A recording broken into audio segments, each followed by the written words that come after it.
screen, we will be presenting materials as well. So with that, I will start our broadcast and defer the chair. Right. Looks like, Glenn is with us. yeah, I see, great. Well, good evening, everyone. I'll call to order the meeting of the Newburyport Historical Commission, Thursday, April 24th, 2025. The meeting is being held in the boardroom at the Newburyport Senior Center here at 331 High Street and available via Zoom. Please note this meeting, as with all city meetings, is being recorded. I'm going to start with a roll call. Andrew Bernhardt. Theo. Mark Sindro. Yep, present. Scott Clark. Present. Chris Fay. Alan Markey. Ed Neumer. Glenn Richards, can you hear us? Yep, I'm here and I can hear you. And by the way, on Ed, I think there was a very recent email from Ed that something came up and he couldn't make it. Yes, I saw that. Thank you. All right. Let's see. Chris Sautel here, and Chair, myself, Biff Baus, is here. We have a quorum, so we can begin. Also with us is Andy Port and Gretchen Shore taking notes. If public comment does become necessary, I will provide some instructions before we get there. So I think we've got a couple of demolition delays. I believe both applicants are here for 11 Chestnut Street.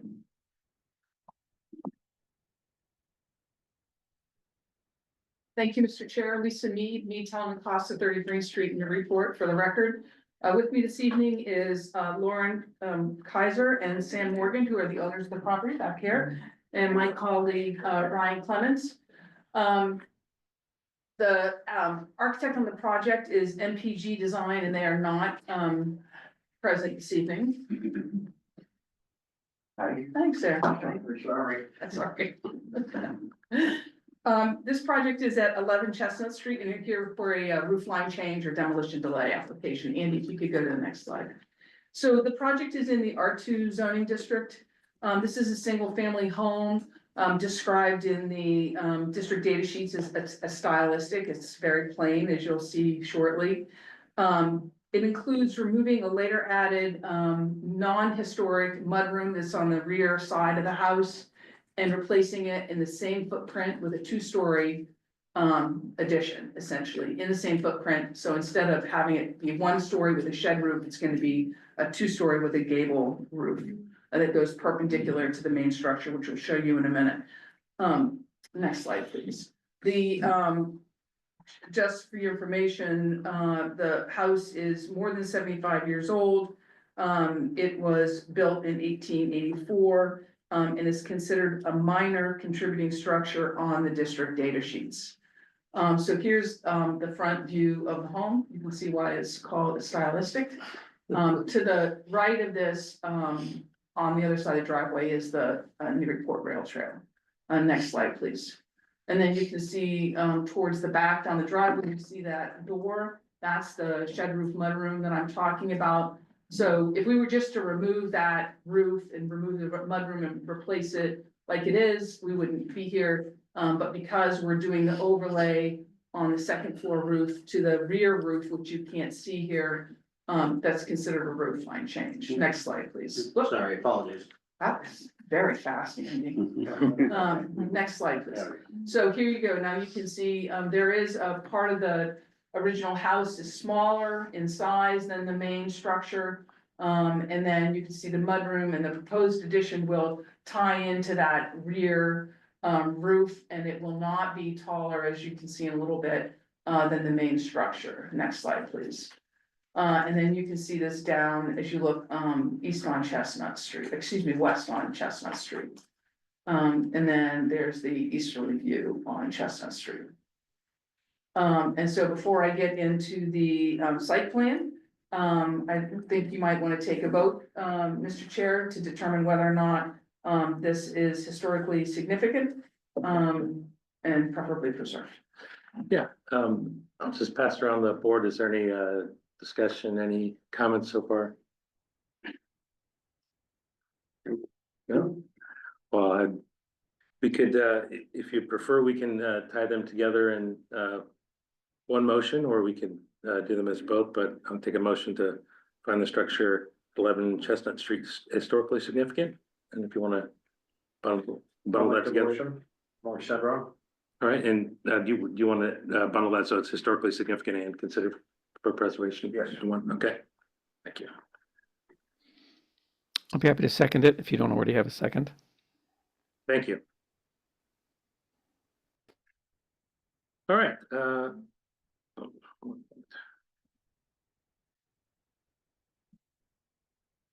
Okay, so the motion is that we find the structure at 11 Chestnut Street historically significant and considered for preservation. Start with Mark Sandro, Yes. Scott Clark, Yes. Alan Markey, Yes. Glenn Richards, Yes, Chris Sawtell, Yes. and Chair votes yes as well, so that motion passes. So now we'll go into the demolition plan review. Thank you.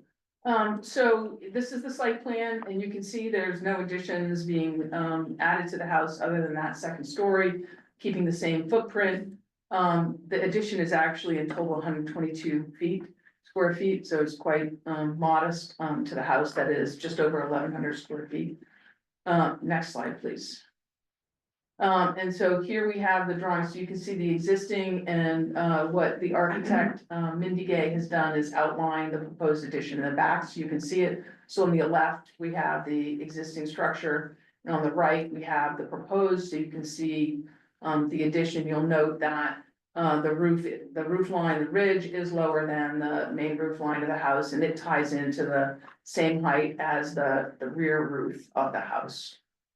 Next slide, please.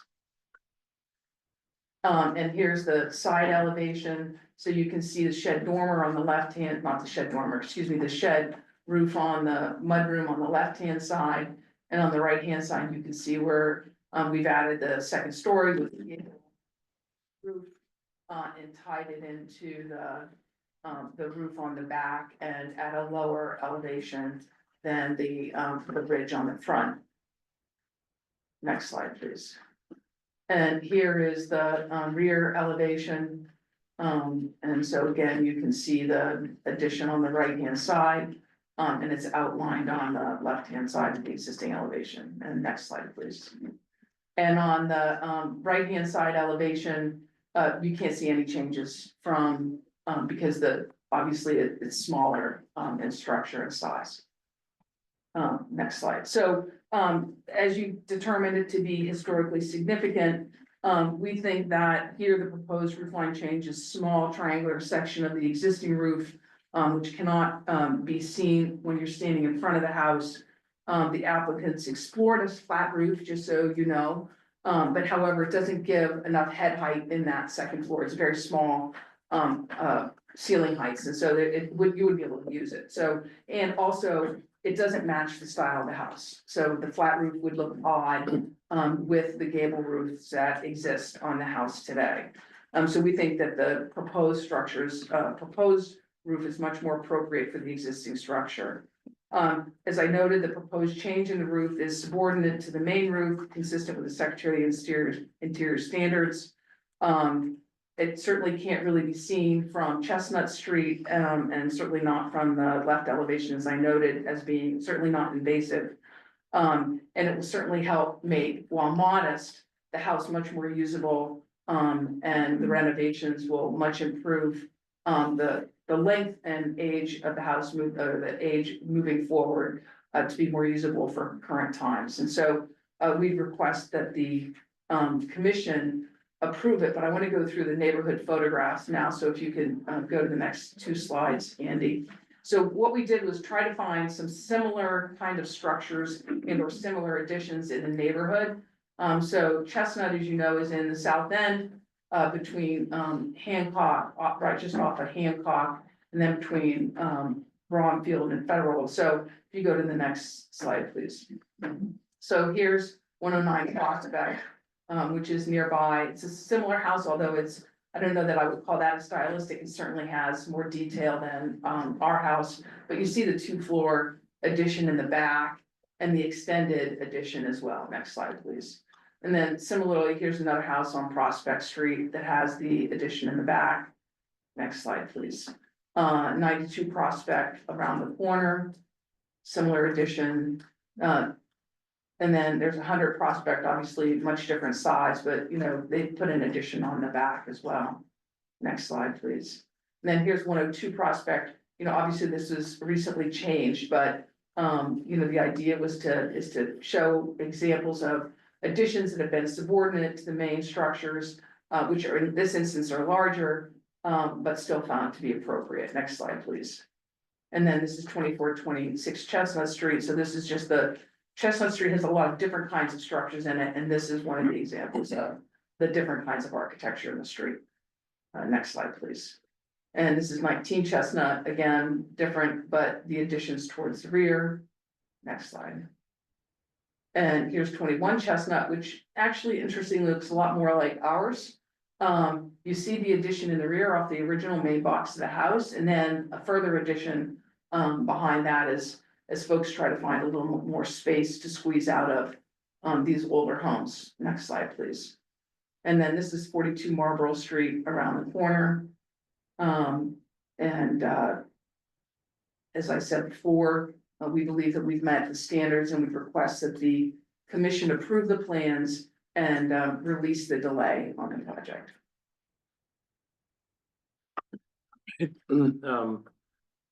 There any questions right now from the commissioner and all?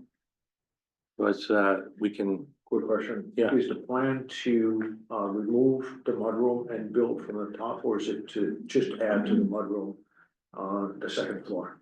No, they'll remove the mudroom. all right, there's no other questions. I think we can open up for, oh, Glenn? Yeah, sorry, quick question. Attorney Mead, are there any other changes? I know often when there's an addition, they make some other, replace windows or do whatever. Is there any other changes like that are part of the plan? No, the plan is what you see. Are you doing window replacements or no? We're considering it, but just to improve the quality, like no, like moving the. Right, so they might change out the windows, excuse me, but they're not moving the openings at all. No fenestration, just. No fenestration Okay. changes, right? Thank you. You're welcome. All right, well, then I can open up for public comment. It does look like there's someone online. I don't know if they're wishing to speak about this, or if there's anyone in the room here that wants to speak about this particular home. Anyone online, if you wish to speak, can you raise your hand? All right. I'm not seeing anything else. So we'll go ahead and close public comment.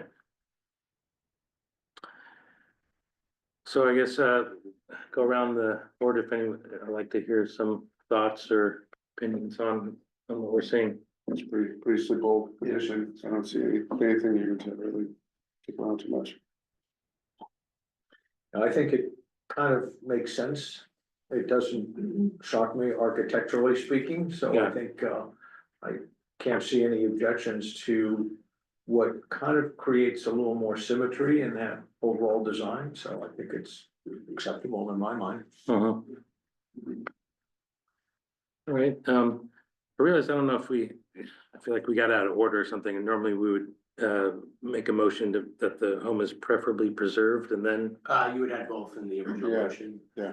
Yeah, okay, so, so we're on to just this. all right, so yeah, so I guess we're just looking for, if there's no other comments, I guess we'll just look for a motion that the reviewed plans, that we approve the reviewed plans here. I'm sorry, did we have a motion that it was preferably preserved? Did I miss that? Yeah, sorry, Glenn, that was included in the original motion. Let's, Oh, I thought it was considered for preservation in the original motion. My understanding, again, I'll defer to the chair, my understanding was that the board was including both at the time of that vote. well, I was considering that, because normally we vote if it's historically significant, and then a separate vote if it's considered for preservation. Right. So I combined those, but then I thought we would normally vote for if it's preferably preserved. Right, Yeah, that's what I thought you did, Biff, because I heard that, I think Attorney Mead said, or somebody said, preferably preserved, but you said it correctly, that it was considered for preservation. So yeah, normally we would now, vote that whether or not it's considered, excuse me, preferably preserved. Right. All right, well, yeah, I think we need to have that, have that motion. Well, since we're there, why don't I just go ahead and make a motion that it's, historically significant and, preferably preserved. I'll second it. I'll second the motion, Mark Sedron. I was already seconded. All right, sorry. Speak up, would Well, we'll start with you, Mark. Motion to find the structure. Okay, preferably preserved. Scott Clark, Yes. Alan Markey, Yes. Glenn Richards, Yes, Chris Sartell, Yes, and myself, Biff Faust, yes. I'm sorry, who seconded that motion? I did. Thank you. Yeah. Okay, well, let's, unless there's any other comment, I think we can just move on to, look for a motion to approve the review demolition plans and lift the demo delay. I'll make that motion as read. All right. And, oops, this way. Anyone care to second that? I'll second Mark Sedron. Thank you. And motion to approve the reviewed plans and lift the demo delay for 11 Chestnut Street, Mark Sendro, Yes. Scott Clark, Yes. Yes. thank you, and Alan, Yes. Glenn, yes, thank you, and Chris, Yes. and I vote yes as well. So the motion passes, and you may proceed with. Thank you very much. Thank you. Thank you. And sorry for the confusion on the vote there. We normally do from, Right, you're just- historically right. significant. Yeah. Then considered for preservation. Then, Historically significant. well, considered for preservation, and then preferably preserved. Right, I had understood that those making the motion at the time were agreeing to combine the two together in order to have. It's all good. Sorry. I think it confuses us every time. I don't know why, but. All right, we'll move on to 287 Merrimack Street. Great, thank you. For the record, Lisa Mead, Town and Costa, 30 Green Street in Newburyport. And with me this evening is Jay Caswell of Caswell Development LLC, who's the owner of the property. And Eileen Graff, who is the architect on the property, and my colleague Brian Clemens. To the next. So the property is at 287 Merrimack Street. It currently exists as single family home. And there was recently an old dilapidated garage there, which is not covered under the ordinance. The proposal is to renovate that existing single family home. The home was originally constructed around 1845 to 1875, according to the district data sheets, which does list the property as contributory. And not surprising, the assessor's record lists it as 1850. Which of course, as you know, is the default. The home is described as a side hall Greek revival with a mid-Victorian entry and a 2.5-story house. There is no Form B for the property. Because there is a roof line change in the rear, so there's two different roof line changes, the side porch on the right-hand side or the west side of the house. The proposal is to actually change that roof and enclose part of it and raise it. And then in the back of the house, there's going to be an extension off these, remove the existing shed roof kitchen and extend it back. So that roof line is going to be extended. So that's considered a roof line change. We do not trigger the demolition control overlay district. So this is purely a demolition delay review under the ordinance. Next slide, please. So here is a front view of the house. The house needs a little bit of care, to say the least, and you'll see that in some of these photos. It's been a long time since there's been some maintenance and even major or minor work done on the house. But you can see on the right-hand side, that side porch that we're gonna do some work on and enclose. Next slide. So here's the addition I told you about in the rear. that will be extended back. When you go a little bit further around, you'll see the shed roof, one-story addition in the back. Next slide. And you can kind of see it as you turn that corner there, but it is difficult to see from the street. If you just back up a little bit, just some examples of, you can see the sway in that porch. There's a number of those instances as you move around the house where it needs some pretty significant TLC, to say the least. Next slide. Here's that kind of one-story shed addition that's gonna come off, and then that roof line is gonna be extended to the rear. Next slide. And here's just a shot of the foundation, which is a mishmash of different kinds of brick that's been replaced over time or not, as the case may be. Next slide. And here you see the replacement, and you also see it kind of bowing towards the top of the photograph, and then breaking out and falling in at the bottom of the photograph. Next slide, please. Here's a rear shot. There's a pretty significant sized deck that's been attached to the back, which actually has been pulling off some of the foundation in one of our shots. But so you can see that gable end and roof that's just gonna be extended out as you remove that shed roof addition. Next slide. And so here you see where the attachment is to that deck, and it has caused that, if you see at the end, it's caused it to bow out the way it is. And then the bottom corner is obviously has some problems with that foundation as well. Next slide. And again, there's some further foundation problems with that addition. No free. And again, here's a picture of the deck on the side of the house in the back, where you're gonna see we're gonna propose to remove that rear one-story addition. And then here is the view again from Merrimack Street. As you look east, there's 287, down where the little diamond is, and next slide. And here it is, looking west, also. Next slide, please. So on the 1914 Sanborn map, you can see it down at the bottom. So this is essentially one lot in from Woodland, just to give you some orientation about where it is. But you can see it actually, that one-story addition doesn't really show up on this 1914 map. Next slide, please. And then here's the assessor's map. The porch itself doesn't show up on this assessor's map either. And it doesn't also look like that, that one-story addition does in the back in 1924 either. Next slide, please. So with that, before we move on, Mr. Chair, I don't know if you want to do it all together, if you want to take a vote now of historic significance, or you tell me what your pleasure is. Well, it's up to our board as well. I don't know if you guys want, you guys have any thoughts about how we've done it so far? I know we have, like I said, we've normally split this up as historically significant, and that's one vote. And then it's considered for preservation, and that's one vote. And then we listen to the demolition plans. And then there's a preferably preserved, or I'm sorry, then with preferably preserved, then we hear the plans, right?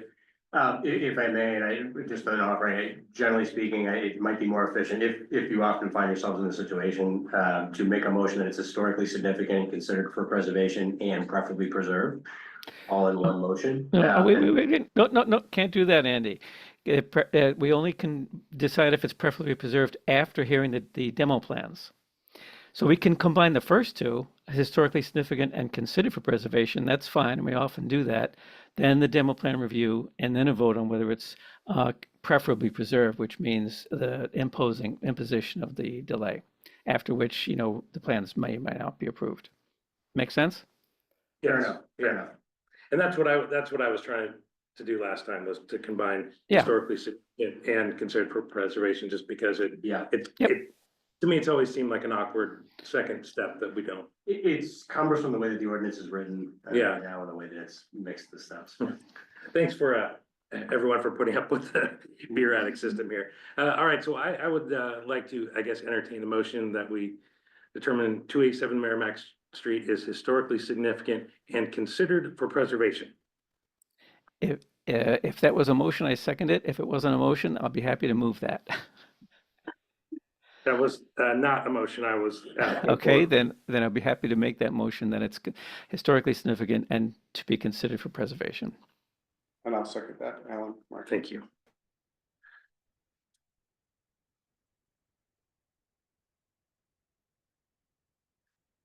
Sure. All right.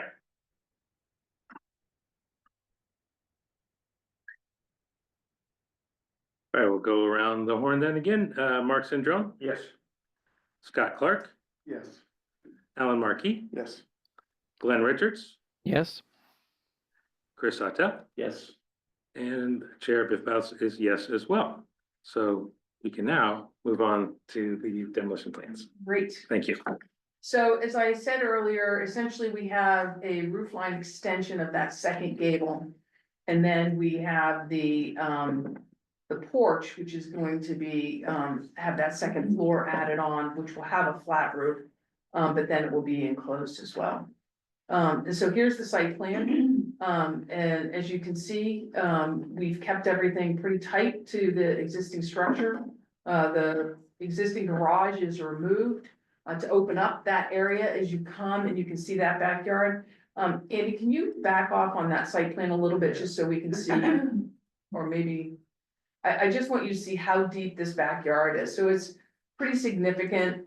This one and the one right next to it are kind of similar lots. And their backyards are very deep. And so the idea was to open up the, to get rid of that garage, open it up so people could actually see down into the lot.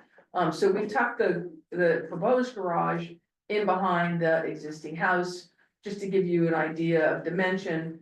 That new garage is about 15 feet longer than where the existing garage is. So you can see how far back we go into the lot, which is not much more than what we currently have today. Next slide, please. I'm gonna turn it over to Eileen to talk about her design. Thank you, Lisa.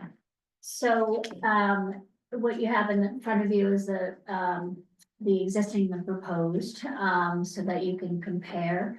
What I want to point out are some of the changes in the massing. So on the bottom left, we can start to see some of the changes to that side porch. Again, it was a single story covered porch.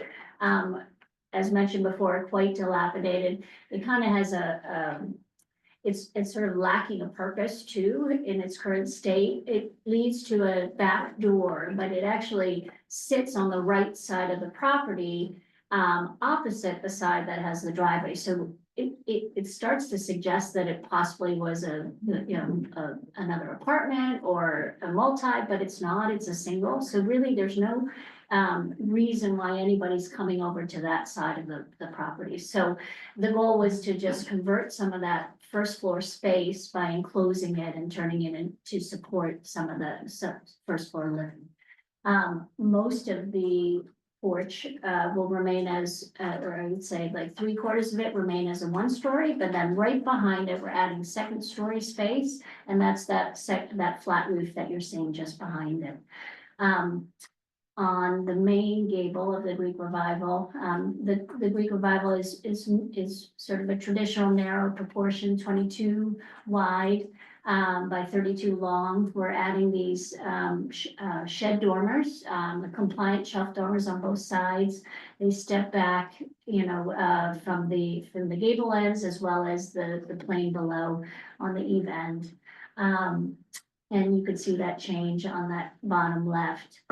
If we go to the middle drawing, we're sort of looking from the rear, and I'm actually cutting through what would be the mudroom space. What I'm trying to show in that middle drawing is just that the elevation of the rear of the gable of the Greek Revival hasn't changed in its openings, etc. But you can see the backside of the shed dormers, but then also the addition of the shed dormers to the back existing addition. So that smaller gable there, you'll see these little, I'll call it wings coming up for those dormers. That space in there is also tight in headroom, so thus the need for those dormers. And then the third drawing to the right is showing the rear fully back from the back of the lot, and now you're seeing the back of the garage in that elevation. Next slide, Andy. So this is the side from the west. Again, to demonstrate some of the changes to that covered porch. is better seen in this elevation. And following from the left side of that bottom drawing, you can see that covered porch turning into some living space, keeping the same lines of that shed roof. And then the flat section in the back part of the main gable form. And then keep traveling down, and that's the extension that we're trying to extrude that back existing addition, by going over that existing one-story space. And then on the back is the area that's the new footprint. So that's the mudroom connecting to a garage on the rear. Next slide. And then here's the elevation from the east, so the driveway side, similar in the roof lines, going from the shed dormer on the original house, carrying over to the rear of the garage, also with the shed dormer. In terms of some of the material changes, we're gonna replace the existing vinyl windows that are there now, currently the 6/6, and we're gonna replace it with a high-end double hung 2/2, and continue with the clapboards, the cedar clapboards, replacing any trim or eave details that might be needing a little improvements, and then carry those details also towards the addition as well. As mentioned before, it is a narrow lot, which we felt it was more important to create some access to that long, deep lot and give the opportunity to sort of get into the property rather than trap it with that single detached garage. And therefore, that's how it seemed best in relation to the site to put the garage on the back side of the property. Overall, from the street facade and the experience from the street, most of this can't be seen other than the shed dormers and such, but the addition piece is really sort of far in the back. So from the experience from the street, we feel that it's in keeping to what the neighborhood has for, say, the scale, the massing, even the type of addition. You see this kind of flat roof addition on Greek revivals often. If it's not flat, it would be gable, but it's one of the two. And likewise, that side single porch. So those pieces are very much in the vocabulary of the neighborhood. So with that, we feel like it's appropriate in scale and massing and character. And with that, I'll let Lisa take over. Right, so here's a rendering that we had done, so you can get an idea of what it is traveling east on Water Street is slowed down, very slow. On Merrimack Street. But we wanted to give you an idea of what the pickup would be. Next slide, please. So, in this particular instance, we propose, as you know, to extend that rear 2-story addition and remove that 1-story shed. In addition to replacing or enclosing the porch and then adding on the back, particularly on the rear addition and the porch. The wood is rotting and otherwise in really poor condition. As I noted, it sets on that foundation, which also has some significant problems. We believe that it will remove light from the house, frankly, and give it a longer life, given the condition of those two additions in particular. Further extending the 2nd-story addition over the 1st-story addition in the back, while it alters the roof line, as you can see in the drawing, it actually makes it more complementary and in size and massing to the front part of the house, and so we think it's appropriate for the house as well. Next slide, please. Minimizing the side's porch roof in order to build the proposed 2-story addition also improves the historic value of the home. Enclosing it will extend the home's 2-story over the part that will shore up the home's construction and complementary architectural features. As Eileen said, it actually makes that porch now addition on the side a part of the function of the home where it really actually serves no purpose, now currently, particularly given the situation of the home on the lot. And so we believe that that is an appropriate improvement also, for, this particular structure. Next slide, please. So we believe that the improvements are in line with the Secretary of the Interior standards. We don't believe they detract from the original structure. We believe that the newer additions are subordinate to the original structure. And certainly they are complementary in massing and in size. And I think what's important now also is to look at how this lines up with what's in the neighborhood. We talked about the lot and how it's appropriate for the size of the lot. Next slide, please. So here the lot is, you can see how deep it is. We have Woodland Street to the east and Butler Street to the west. And then you've got, there are two lots next to it who are also of this long, narrow configuration. But then we went around and looked at other Greek revivals in the neighborhood to kind of get an idea of what those look like. And so if you can go to the next slide, Andy. So here we have one that is on Butler Street.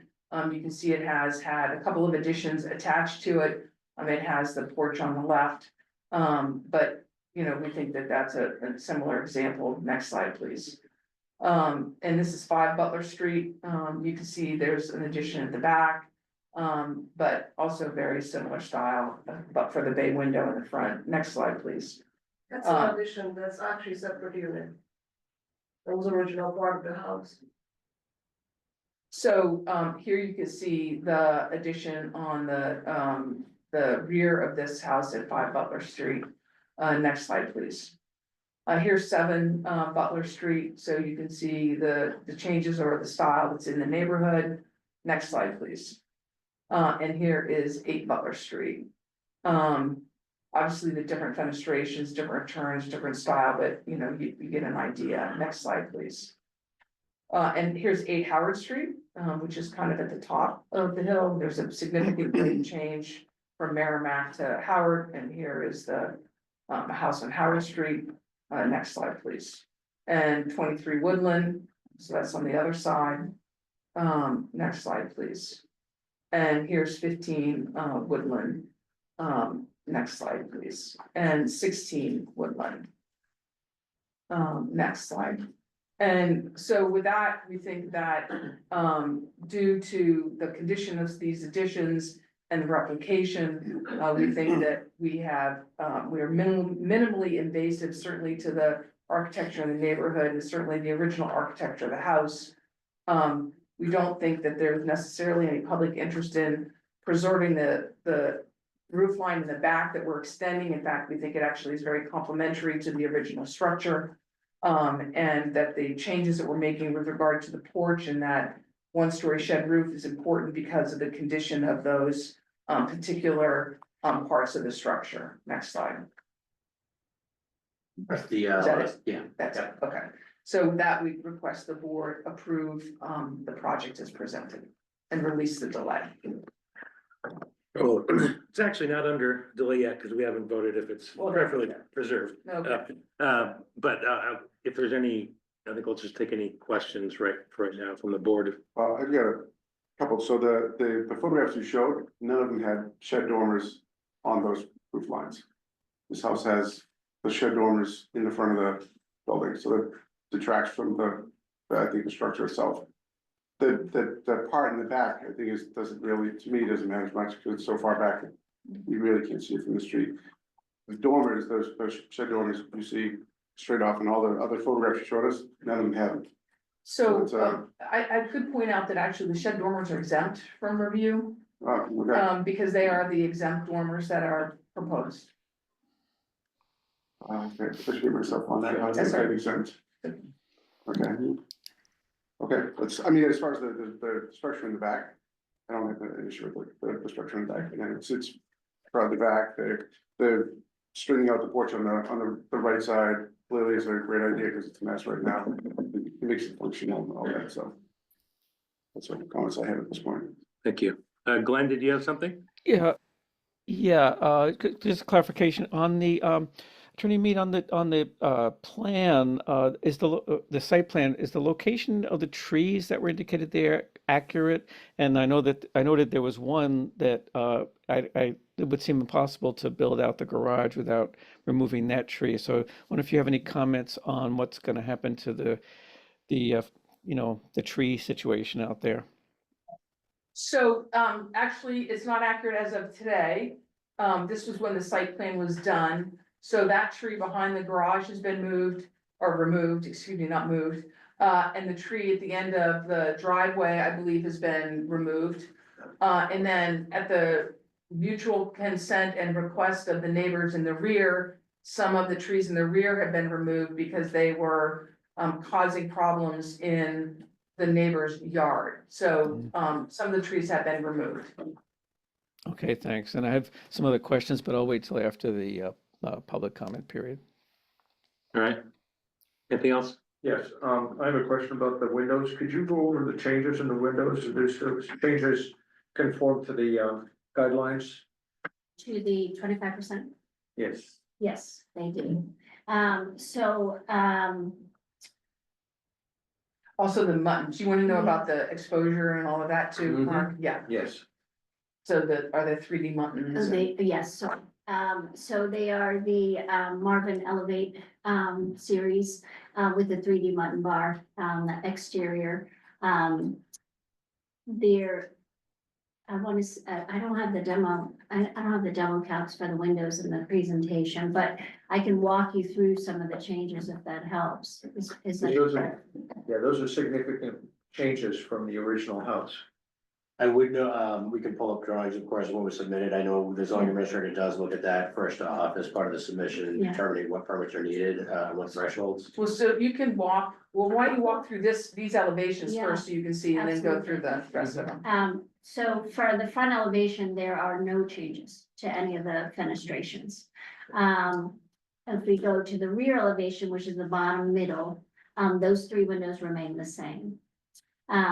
Then if we go to the next slide, Andy, we can get to the side. So here, the changes would be that the second floor,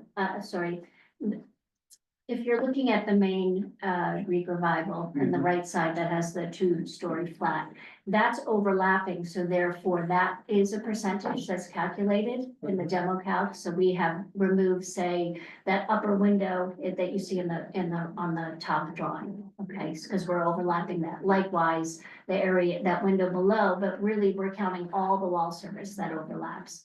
So that's part of the demo calc. Then likewise, the 1-story piece of the enclosed porch, that's also considered a demo in the calculation. So that's part of the number. Then if you go to the right, it is simply the removal of the 2 windows that you see in the addition on the top drawing. On the top, yeah. Yeah, it's only the left drawing that goes away, left window, excuse me, that goes away. But otherwise, those 2 windows that are there on the, that you're seeing to the far right side are all in new space. So that's actually, the top right does not even exist as a wall today. So that's new space. So it's simply the bottom square is also another demo. And then other than that, and then, sorry, I forgot, in the back side, on the back, let's go back to the gable. We're overlapping on the rear, so it's one more Go to the first, down, yeah, yeah. So because I'm overlapping on the back of that building, that's also part of the demo cap. Because I'm overlapping to that, connecting to it, and that's also part of it. Then if we go to the east elevation, the last elevation there. So on this elevation, everything's the same on the original form on the right. The middle section of the addition, those 4 openings are the same, so I've got a little bit of demo to create that French door that you're seeing. The window that you're seeing replaces the door that's on the upper, and then the window above that is actually again a new space that we're creating with a new wall. So that most of the fenestrations are actually staying where they are. It's more that a bulk of our demo is actually just from overlapping from new structure being placed on top. I'm having trouble with the map, but That may be me, Are you satisfied for now? hardly. Okay. Well, let's open it for a public comment. I don't know if anyone online is wanting to speak about this proposed demolition. If you would like to, please raise your hand. See anybody raising their hand on Zoom? Anyone in the room here wish to speak about this? No? Yeah, I just have a question about I heard somewhere that, there's no footings underneath some of the foundation. Is the foundation is gonna be replaced with like materials or? You mean on that one-story addition in the back? Yeah. I'm talking about. I don't think it's gonna be brick, right? I think it's gonna pour it. concrete. that one with dirt. Yeah, right. I don't know when they did that, but that's not even scratch on it, there's a brick on the ground. Further in, the reshape wasn't there, like they added, but you see the original Greek revival, you got the old, granite stone footing in there. Then they added them twice, when they did, I don't know. But that last edition where there's a little shed on the back, that's just slammed on there, it's all wonky and rolled away, so there's no. If you go back and get like the house, that has footing, that piece of stuff on that footing. I mean, it could have been a big price, right? Can I ask a question? Yeah. What are the other on the east? Oh, sure. Can you give your name? Can you give your name and, David Minetti, 289 okay, thank you. Merrimack. The porch that's going to be enclosed. Near the front of the house. No foundation under that, it's dirt. And a pain in the neck. Washes out all the time. What are the plans for foundation there? So on that, because the driveway's so tight, obviously, probably handwork that and drop precast footing and probably pull the stem wall to keep everything falling back out. What's happening right now is that thing's so rotted, all the dirt's walking into the driveway. I know, I shoveled it back up. So, like, one, like they're gonna have saw cut where the driveway is, and they're gonna drop a precast footing in there to support everything, and then pour a little frost wall that's out, and it'll fill that with stone, so. All the wash comes from the existing foundation, which is actually higher than that driveway, won't keep spilling down and get it down. I mean, that pier that's in there now, it's not the navy, it's all falling back, it's junk, that's junk. You say stem wall, like a stem wall's like, just a little frost wall goes down, so the concrete doesn't break it, but basically it's a little retaining wall. So you just pour it in there, it's like, cause they get a machine in there. So it's more about protecting the washer, because like, I'm surprised that porch is falling down, it's close. Could you give us on 289 Merrimack Street, Karen George, a sense of the additional square footage being added to the? Yeah, it's going to be about 1,400 more square feet, Okay, mostly in the back. though. mostly in the back. All over the And garage. one. The additional Right, side. yeah. Is above the garage, is the space above the garage access from the main house, or is it a separate stairway? Internally in the main house, yes. From the mudroom area. But she goes. Yeah. Over here. So Can you give your name and address? I'm 5.5 Butler, which is the original part of the 5 Butler Street house. What was your name again, sir? Eva, Hamilton. Okay, thank you. So how far is gonna go the far back addition? You're gonna put a new foundation, right? So what happened in Woodland Street was the blue house, Laura and Gary. Okay, yeah. Yeah, So when they built this house, For a long, lots of you. no, it's that's right Lisa behind, Thorne. directly, the Okay, blue I house, talked to yeah. Lee today. So when they built this house, the water was pouring from my foundation, the water table fountain was so disturbed. I have a lot of water. You're up on Butler, I'm on Black you're Berry. down here, and so what we're gonna do is. Basically, where the old one car garage was kind of in the middle of the driveway, that was front of the back of the house, so the way you do the calculation is like, well, the porch is, that counts as space, so we're actually only growing distance wise from with the existing garage was I took down, probably only another 15 feet, that's a really deep lot. Well, So I'm not- kind of far from Laura and Gary. And that's what happened, so that's my concern. You're I'm up, in a higher buffer, I'm in the middle of the buffer. right, but this is down, so, I can't, don't have an elevation, but if you've ever been up Woodland and you turn on Butler, it's up and Merrimack is down, so the water's not gonna go up, Hopefully. right? And quite honestly, I gotta retain my own water, so that's my deal. Thank you for that. So I've never seen, I haven't had a problem ever since the house was. The water won't go up the hill. It was pretty much on my level. Yeah.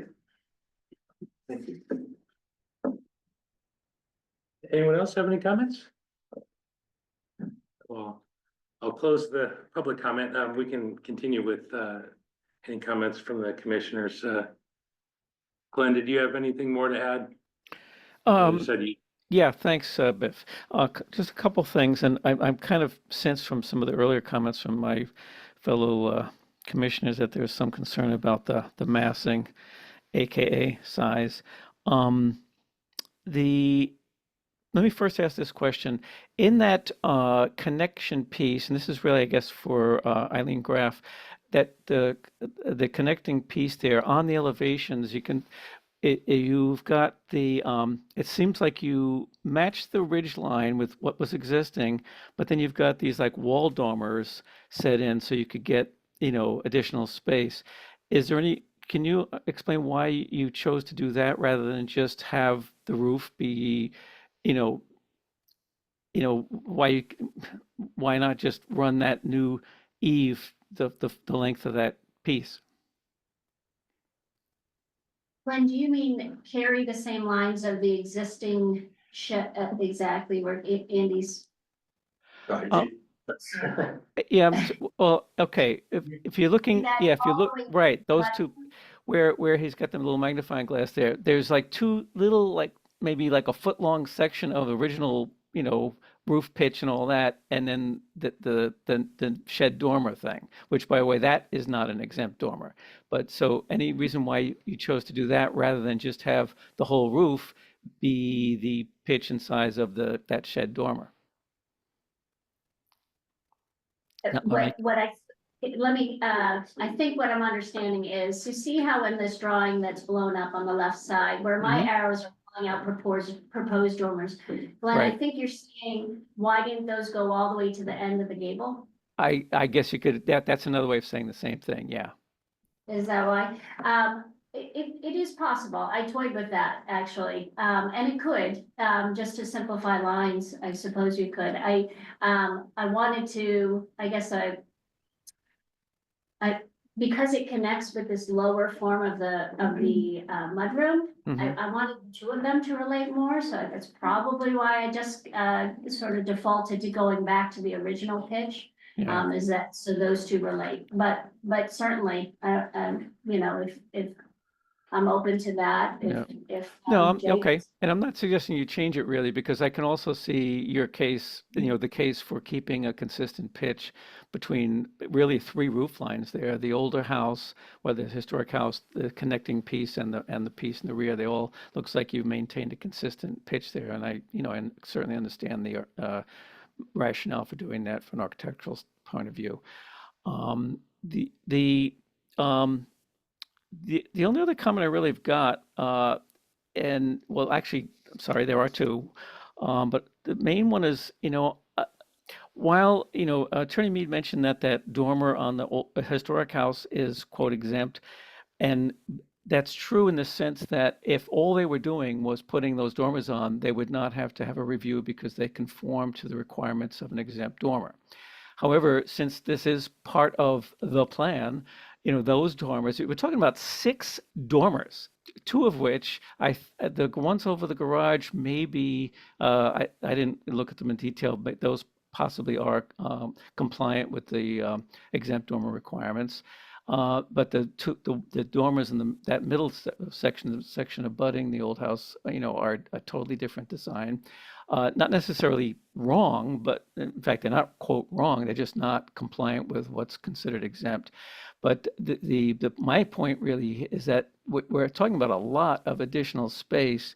1,400 square feet, I heard. Now that's more than two of the apartments in the Brown School, which we'll be talking about tonight. That's more square footage than two residences there. So, and it's a significant amount of space, and I'm concerned about the massing. The only other comment I have is that, the board, I'll leave it up to the board, but some people might want to do a site visit to get a better look at some of those existing conditions, and so on. And that's it for now. Thank you.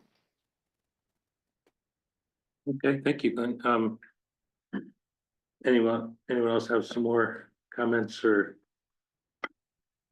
Can I get clarification on, is Glenn saying that by virtue of the fact that it's part of a greater whole, those two dormers at the front are to be part of the consideration, or are they? Well, because they're, what he's saying is if that was the only thing being done, then that wouldn't have triggered this meeting in the first place, but because the other things have triggered it, we should now consider it, it's all the overall plan.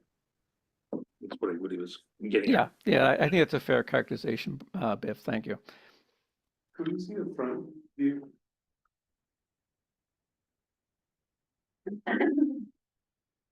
Where there was a perspective. It's at the end of there we go. Yeah.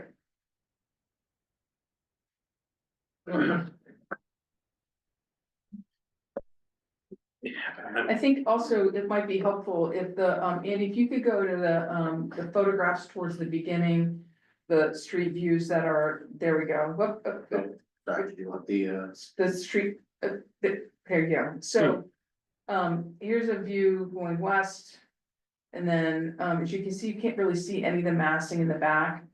Obviously, you'll be able to see the dormers, they start a little bit ways back, but you really can't see what's happening behind. That was part of the reason to carry it on to the back, so,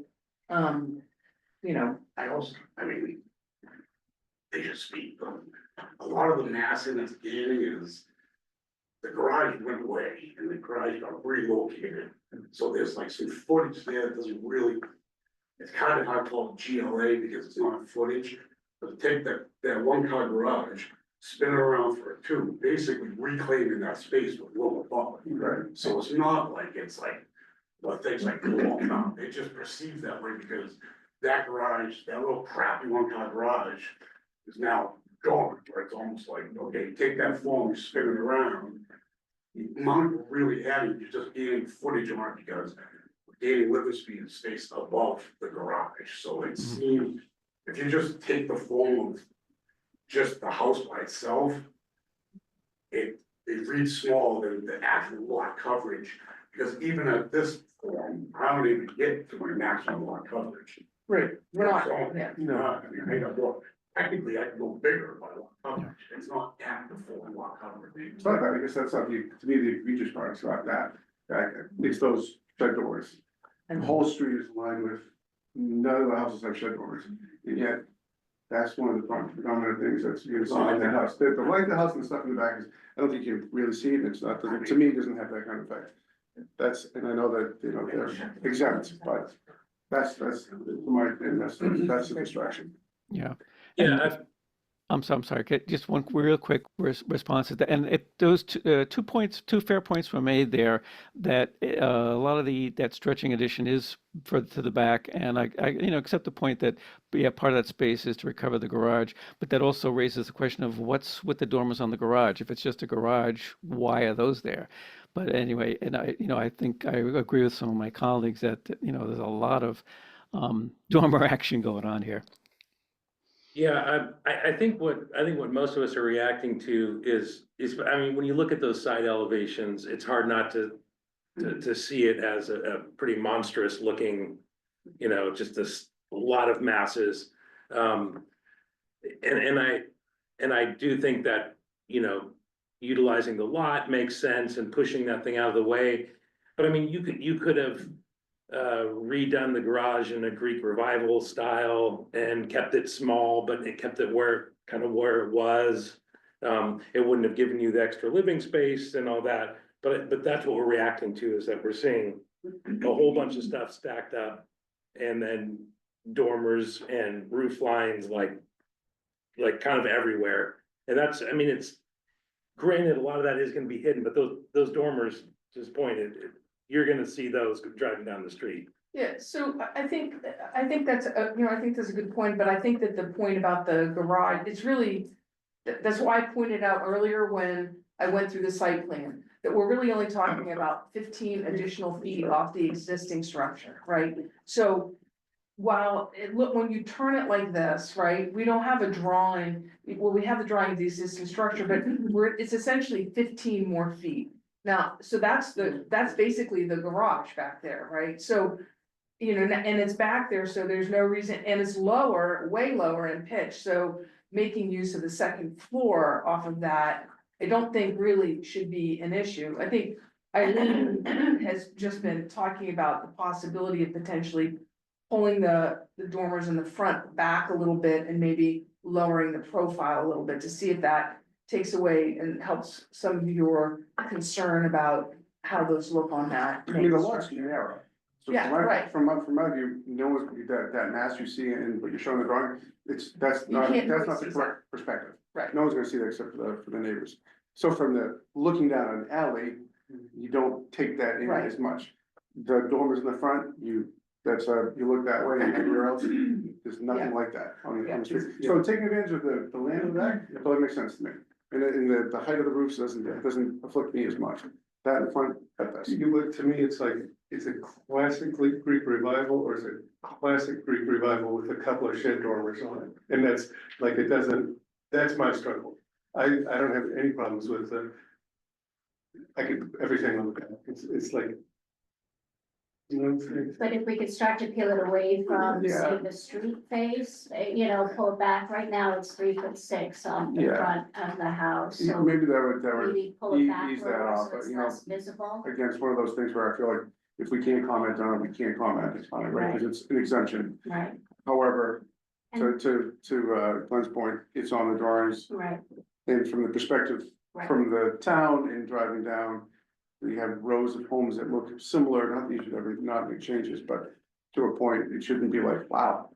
How come you guys like that? And if I could just speak a little to sort of this idea that, in this elevation, for example, that there's a lot of shed dormers, that the difficulty is the forms are there already. It's not as if, so for the garage, for example, could I go with a 2-story structure there? I could, but then the massing feels different.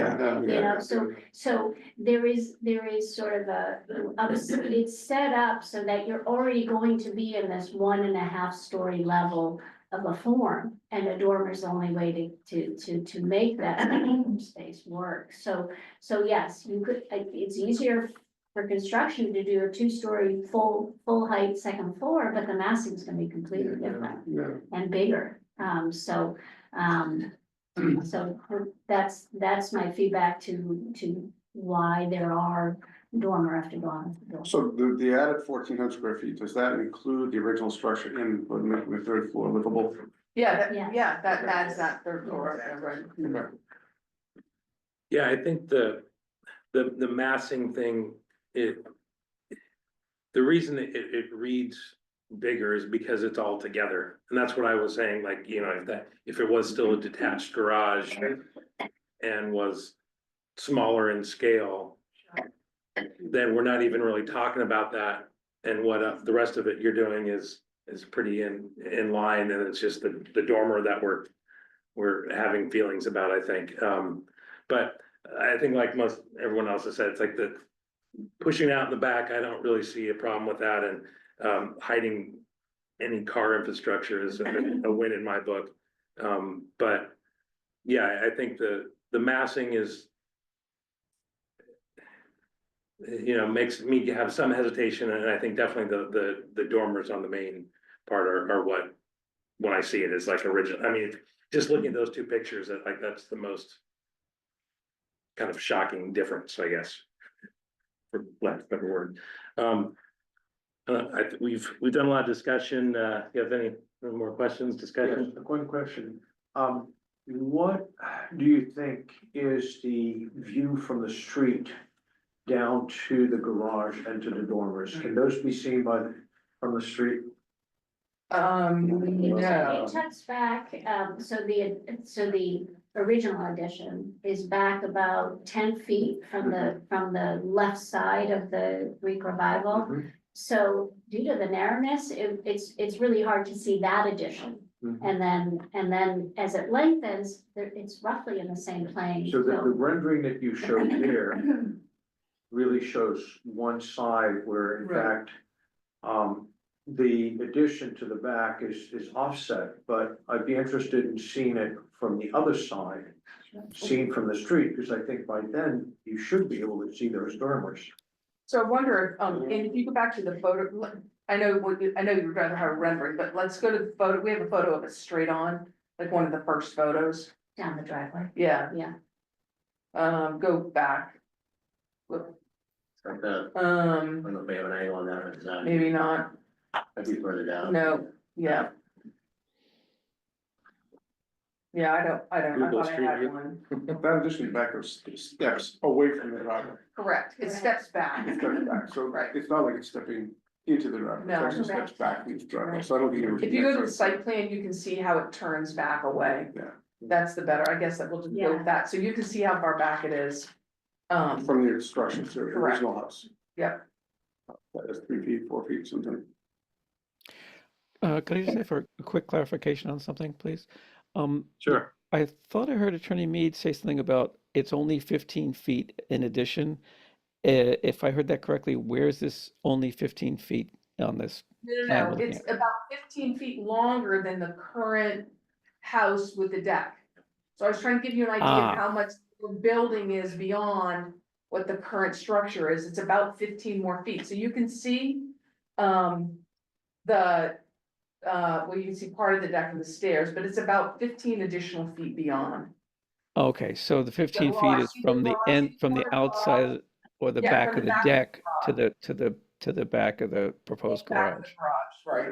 That deck, that elevated deck counts as GLA, because it's elevated. Right, but if you look at the back of the garage is what I was saying, it's about 15 feet deeper, so the buildings are about 15 feet deeper in the lot than the existing buildings.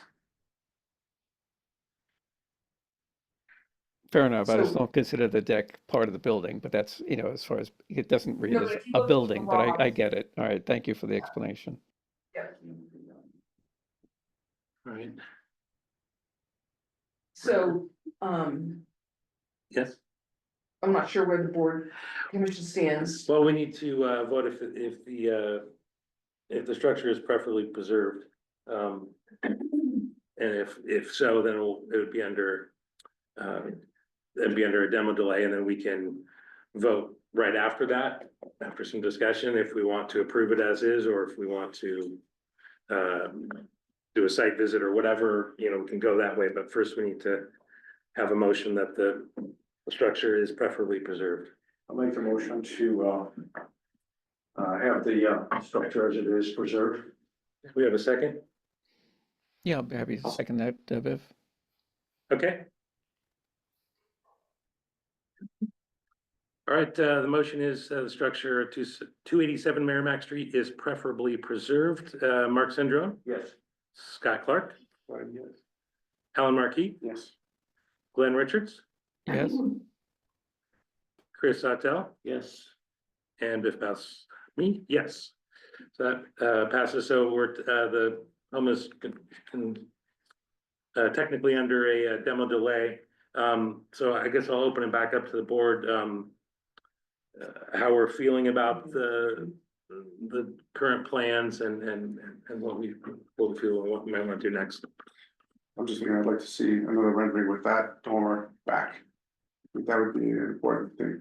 For me, that's the only hiccup. The rest of it, I think is a good use of the property and it's gonna look great, but that's the only problem I have. I don't think the site, to me, a site visit is not necessary. I don't know what we would necessarily get out of that, other than you could walk the property and see how it looks from the street, I suppose, but. Yeah, that's what I was thinking, actually, that the purpose of the site visit, I mean, we've got photographs that show the condition. I don't think there's much controversy there. It seemed, the reason I mentioned in the first place was that it might give us a better feel for, how visible stuff is in the back, how visible that stuff is from the front, and, that kind of thing. Yeah, I think I could see some use of that, of a site visit, but, it does seem like, I don't know if anyone else feels they want to see, some, I think it would be beneficial to see the structure in situ, but I do believe that, putting dormers on the front portion of the building is really changing the architectural nature of the building. yeah, This is not a Greek revival style. Dormers just don't belong there. I don't have a problem with the dormers in the back because I don't think they'd be that visible. But those on the front are clearly changing the way the structure looks. all right, I think, we need a motion to, schedule, like, to continue. Yeah, I would go to your next, 2 weeks, your next meeting in 2 weeks. I don't know what the date of your next meeting is. Do we want to look ahead to, just the very next meeting then? Sure. That would be great. And if we could, Probably be May 8th, Andy? Do we want to go to that date? So it's just- Yeah, that would be that, fine. right? Of course. We could do May. okay, so I guess so, a motion to, continue this, discussion until May 8th. I'll make that motion. Anyone else care to second it? I'll second, Alan Markey. All right, thank you. So motion to, move this to the next meeting, Mark Sendro, Yes. Scott Clark, Yes. Alan Markey, Yes. Glenn Richards, Yes? Chris Hotel, Yes. and I'll vote yes as well. So, well, I guess we'll, talk to you in, 2 weeks, and, maybe in the meantime, we can, do some correspondence, figure out if there's time that some of us Yeah, can see that'd be it. great. Maybe just figure go that through Andy or something like that. Sure. Caitlin. Yeah. Great, thank you so much. Great, thank you. Thank you. Thank you. All right. I think those are demo delay business for the evening. Let some folks filter out here. So can I? Mention something? Sure. I think in the past, Mhm. once you put on the delay, you don't need to continue because they can come back any time in the year or they don't have to come back. Okay, So usually it hasn't been a continuance. They can just connect with the planning office and talk when they want. okay. Yeah, it just sounds like we already know when they want to come back, right? Yeah. We're just kind of putting it on the agenda now. Yeah. Yeah, I agree with Gretchen, it's just that we already know now when they want to come back. Yeah.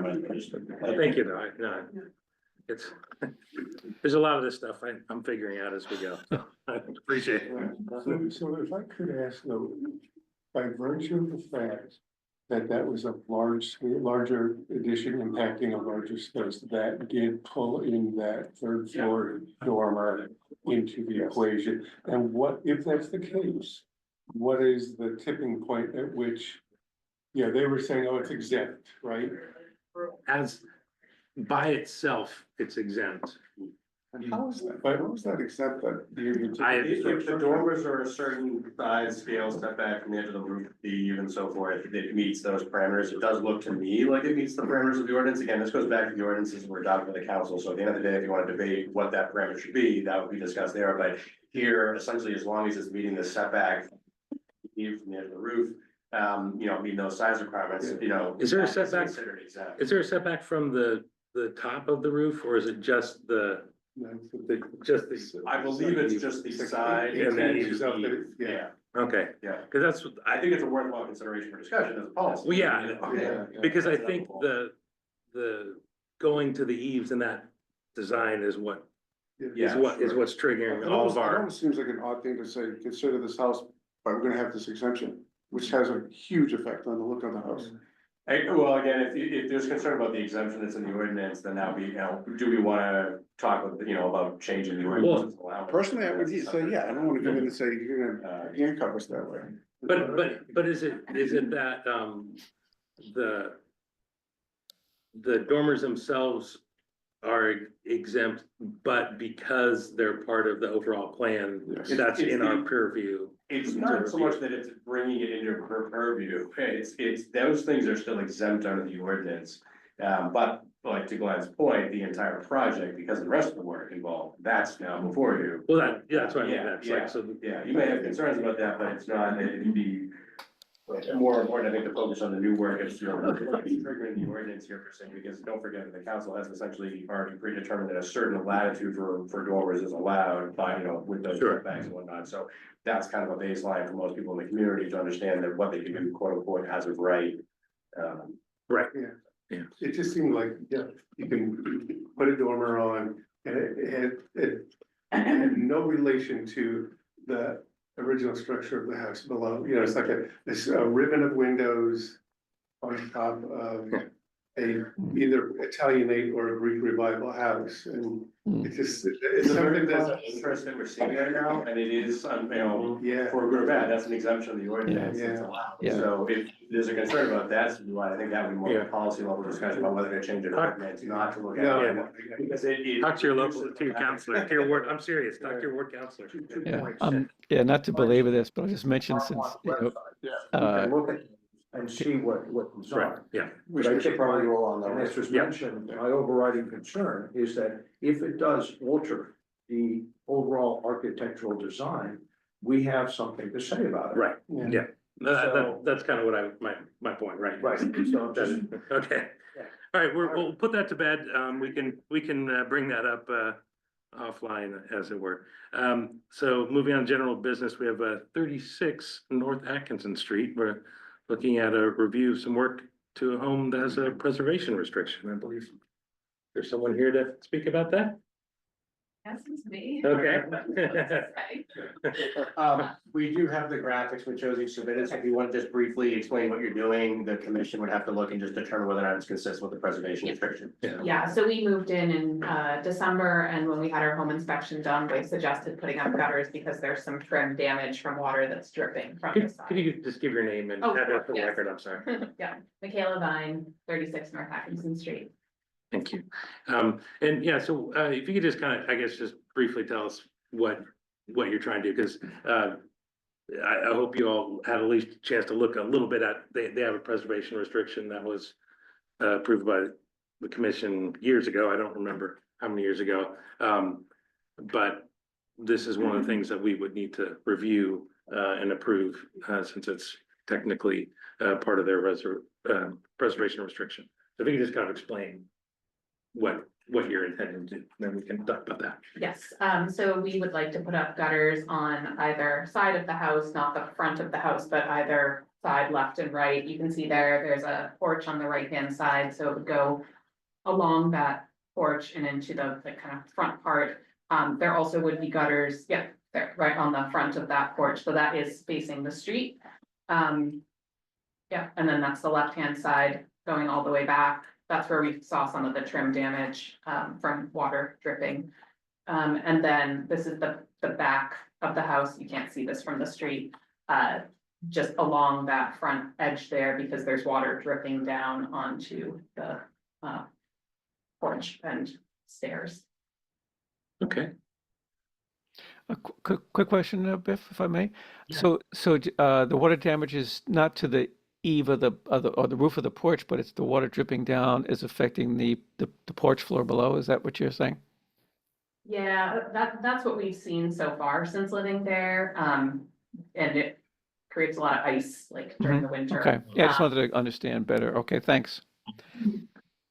Yeah, was there a reason why this that not done initially? Do you You know? know, it's interesting because when we had our home inspection done, it looks like it's actually set up for gutters, but they were just never put in. So we don't really have the history of why you can see like the pipes that kind of are ready for gutters, because they were never added. Any other thoughts on the addition of these gutters? I have a feeling it's not quite as controversial as Yeah, I don't think as so. dormers. They're nice. Well, then I would gladly take a motion to approve the reviewed plans for the structure at 36 North Atkinson Street under the preservation restriction. Would anyone like to give that submission? So we'll watch that Okay. on. Thank you, Mark. And anyone would like to second that? I'll second. Chris? Thank you, Chris. All right. And Mark? Yes. All right. Scott? Yes. And Alan? Yes. Thank you. Glenn?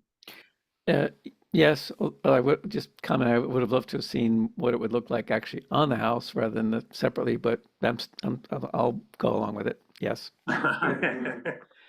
Well, you had your chance to ask a question. Sorry. Chris? You? Yes. Yes. And myself, Biff, both yes. So motion is passed and you can approve with your gutter installation. Thank you. Thank you so much. You almost wonder if we should do the non-controversial stuff before. Oh, yeah. Well, we're gonna do hours of temperature. That's part of civic process. All right, so 4246 Oak Street. Reviewing the modifications.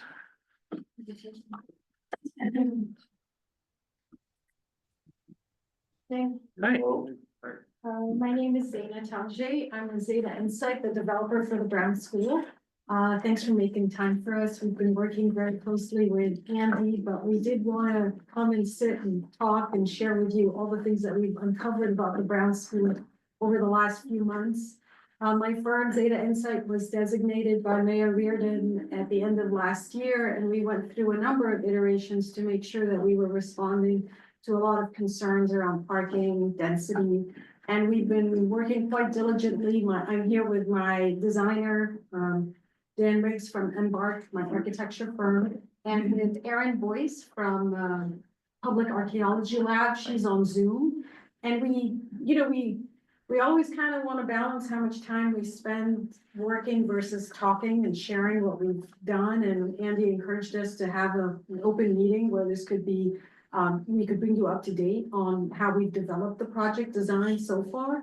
And we've also prepared applications. Erin has been working on preparing our applications for the Parks Department, for the state and historic tax credits. So, and she's done a fantastic job kind of uncovering, through forensic investigation of old drawings, the history of the project. And I think really the purpose today is to share with you what we found and kind of be open to questions and comments on what we've done to date. Great. If I could just interject there as well, working with Zane and our team, I think you're already, generally speaking, I think commission members are already familiar with the project, generally speaking, what's happening with it.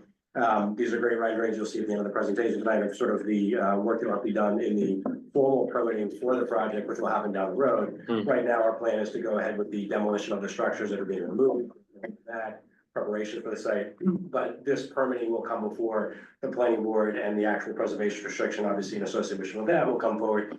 So obviously here, as we look at this, it's really essentially an early presentation of something that we'd want to accommodate in the preservation restriction, meaning the vestibule or sort of addition that has to be done at the back of the building to make sure everything works for the building. That's the part we want to make sure everybody's on the same page about, so that all the final design work and so forth keep proceeding along. And we always recommend early, consultation for things like that. So here where we know the original school building, we know the 70s portion, that the infill, if you will, the U shape that's being kept there. But given the portion that's being demolished back there, the parking that will be at the back, as you know, there needs to be some connection, there and some additional space there. So that's what I think the majority of what we're seeing tonight, that's beyond what we've already seen, is that. Okay. And I'll just add that, as you know, city council approved the zoning amendment that we were looking for. And the project really has not changed in any way or shape since we last met. But as you plan a building with 29 units, you discover you need easy access, and it is a senior community, and there are a lot of requirements by the Executive Office of Housing and Livable Communities that we have to comply with. So it, all of that creates an even more interesting and well-designed project, and Dan is going to share with you a little bit more about that. Yeah. Absolutely. So for the record, Dan Briggs with Embark were the architects on the project. And actually, if you skip to the map, and just starting really high level, I think everyone's probably familiar with the site. But we're really excited about this opportunity to revitalize a vital piece of the fabric of this community that's been around for over a century now. And also to create a new housing opportunity at this location that is really ideal to create new housing opportunities. And that circle that you see there is really just a 10-minute walk radius, so you can see how close we are really to so many great aspects of the community. Some of our project goals that we've had throughout since the RFP process, the adaptive reuse of the George W. Brown School, obviously the first and foremost, but creating an all affordable senior housing opportunities has really been driving the project. Part of that is also dedicating open space back to the community and helping to connect that open space throughout the site and create opportunities for the city to utilize that. And we're also working to make this building as climate resilient as we possibly can. So just a quick summary of the program. It consists of 29 affordable senior housing units. 27 of those are 1-bedrooms, and 2 of those are 2-bedroom units. We have 33 parking spaces dedicated for the project within our piece of the property, including one that's a dedicated loading zone and areas for people to pick up and drop off for residents. We also include 840 square feet approximately of dedicated interior space, as Zane mentioned, that's partly required by LIHTC, but it's also just great for the population that we're housing here. And again, that's 35% of the site is returned to the city as public recreation space. I'll turn this over to Aaron Boyce from PAL to go through some of the historic eras of the project here and lay that out. That is, so yeah, pass it over to Aaron. Yeah, hi everybody, Erin Boyce from the Public Archaeology Laboratory. We're the historic consultants that are working on the historic tax credits with Zana and Embark here. So just very quickly, we wanted to lay out sort of a very brief history of the evolution of the building because we understand there's been some confusion about which portions of the building date from when. So as you're all, I'm sure, aware, the building is listed in the National Register as a contributing resource to the Newburyport Historic District. And the building itself evolved in 3 different iterations and has 3 different sections. So you have the first section, which is the original George W. Brown School, which was built between 1922 and 1924. And then in 1956, they built a rear addition containing a gymnasium and a 1-story connector portion that attached to the rear elevation of the original school building. And then in 1974, they added an addition to the front that filled in sort of the original U-shaped plan that you have there. The next couple of slides, if we move on to the next slide, is just one of the floor plans that shows the original building as it was designed, the first or ground floor. And as you can see, the boiler house is off the back. The next slide is from the 1956 plan set, which shows that gymnasium addition and connector building going off the back. And then the third and final sort of one that we added in here is from the 1974 edition, which is a little hard to tell because it's a reflected ceiling plan, but it shows you how they filled in along the facade there facing Milk Street by adding some additional classroom space onto the facade. So we have 1922 to 1924 as the original building, 1956, the rear gymnasium, and then 1974 to the front there. And I'll turn it back over to Dan to explain the design. I'll just step in for a moment here. I think this is what Andy was highlighting, sort of, we've been working very closely to figure out that exact line where we would scissor off the connector building and the old lockers and the gymnasium. And we've been coordinating very closely because we want to make sure we protect the original facade of the building. And we are going to be doing things like reinforcing the chimney stack, because right now there's a metal door and it's a hollow open shaft that we'll have to reinforced with concrete to just make sure that it doesn't move and that the foundation is stable. So we're working very closely, but we've had our structural engineer walk the building. We feel very comfortable that it's an independent structure. But we are taking all precautions, and I think there's also the environmental piece, which is the extensive abatement that has to occur regardless of the demo. And right now, this is the initial phase where we're coordinating with Crederi, been worked on the project for a long time for that abatement, so that there's a clear and clean removal of the existing structure. The only thing I do want to point out, the boiler room is original, as you could see from the blueprint. So we have requested permission from the Parks Department to review that it would be fine to remove it. If we can't remove it, it sort of eats into our parking. You know, when you look at it, and there's some photographs, maybe we can go to the next slide. It's a pretty sad state as to what's happening in the rear of the building. I'll let Dan talk more about it. But this site has been so challenging, I think, to develop, partially because of the gymnasium and the way the boiler room sticks out, and because of the need to meet the parking. So we feel we have a strong case that the boiler room is not contributing to the historic character of the project, but we are also very transparent, and we're asking for permission as opposed to recommending that we do anything that would compromise the the historic tax credit application, which we absolutely need for funding. It should be noted that the city council's approval of this as well, for the rezoning also takes that into account by allowing and authorizing the demolition of the boiler room portion of this to obviously make it a feasible redevelopment of this historic. It's an awkward appendage sticking out into the site when it does, so. That sort of bifurcates the site. It will show you one of the original rear elevations as well. And originally they sort of made that a diminutive piece of the design. It's also just pragmatically tough to repurpose as a new space. So just going to the existing site plan here, you can see the site as it is now, with some of the recreation spaces up the upper left and gym. And apologies to the folks online, but I'll use the laser pointer to help point some of these out. So that basketball courts and a playground that exist here now. You can also see on this image that the majority of the site is asphalt currently.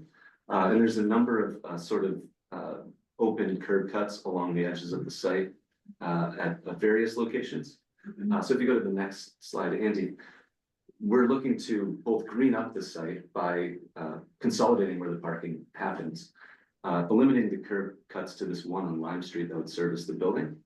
And then allowing this piece here to really be purely for emergency access is the idea now with the city, and give back that as recreation space. But also to allow for sort of the cross connection between Prospect Street and Milk Street across that aspect of the site. And we're also creating walking connections that would bring folks or allow folks to travel from Lime Street all the way back to that space as well. So trying to make that playground and gyms and basketball court area that was sort of disconnected, make that more connected to the community. And I'll just add that it's really important to make sure that there's only one way for residents to enter and get out of that parking. Because we really didn't want them to drive kind of all around. We wanted to make sure that, this is it's a special site. It's rare to find a large acre plus in a dense historic community. So, and there's a lack of green. And folks in the neighborhood pointed out that there's no green patch to play wiffle ball. And we're hoping that we can keep that greenery at the corner, which would be very nice and inviting, and would allow the residents to spill out and be part of the community, as well as invite folks to come in and walk through the site. So, This portion right here is the portion that will make that connection for the folks coming in and provide some of that programmatic space that Dana mentioned earlier for the building. right, and the red line is basically the separation line of the ownership of the two sites, because the city is retaining about a third of the site, the overall site, and investing in upgrading the park and the basketball courts and adding some greenery. And when Dan talked about access, it's not really vehicular access, it's more pedestrian access, and we would, I think we need to just investigate, maybe the fire truck needs to back up into that, off Milk.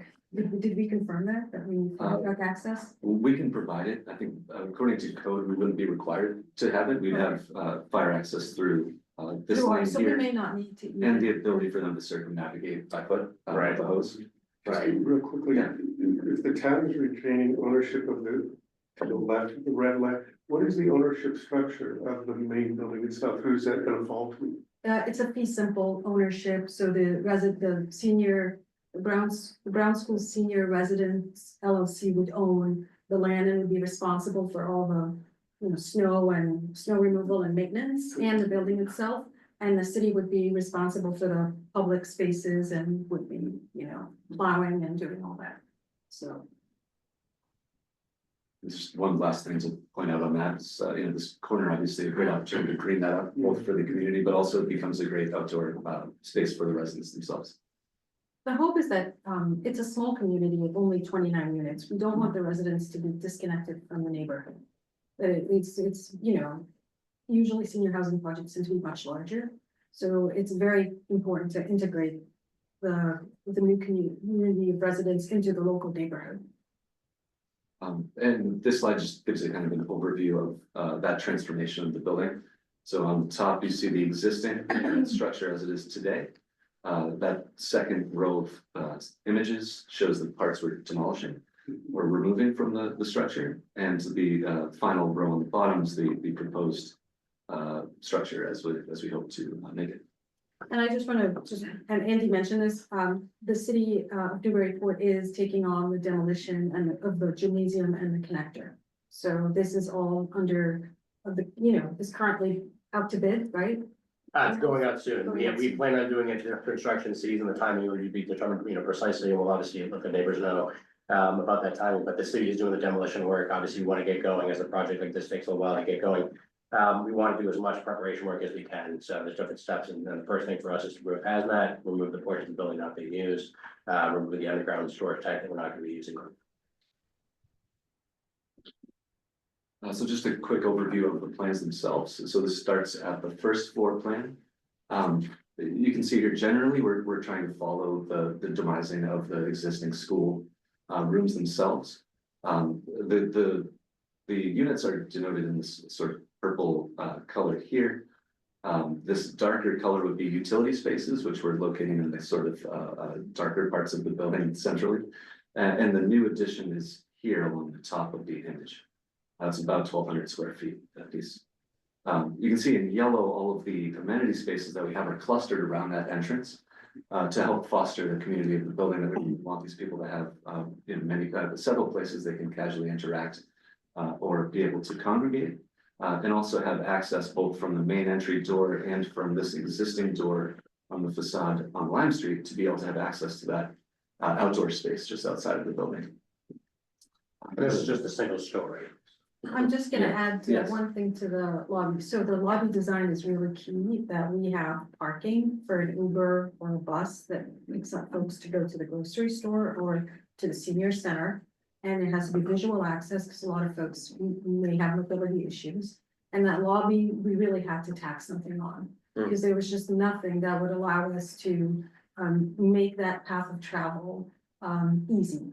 And we have to provide some space for storage of, wheelchairs and other mobility devices. So we were so stuck, the building we ran out of space pretty fast, and we even ran out of space for a trash room.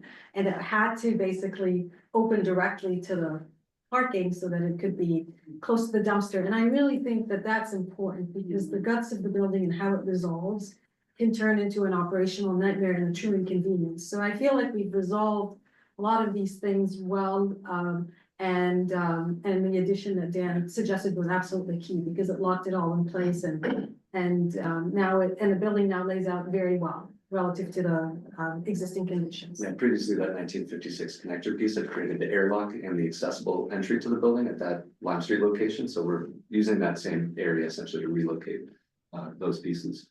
On the floors above, we essentially are stacking floors 2 and 3 with the same layout. And here again, the idea is to basically follow the existing demising walls of the 1920s classroom designs, with the exception just in the center where the restrooms have been, and letting that stack throughout. At the rear of the building, I think just to show this original blueprint, and we love these blueprints that helped to dig up. Yeah, they're fantastic. And we'll love to play homage to those somehow in the design, but that's to come later stages. But just to show that existing facade, it's just a classic example of sort of a neo-Georgian federalist building, right, with a well, perfectly symmetrical design. You can see the kind of diminutive nature of that boiler room that existed. The next slide will show the facade as it exists now. Currently, these windows are boarded up.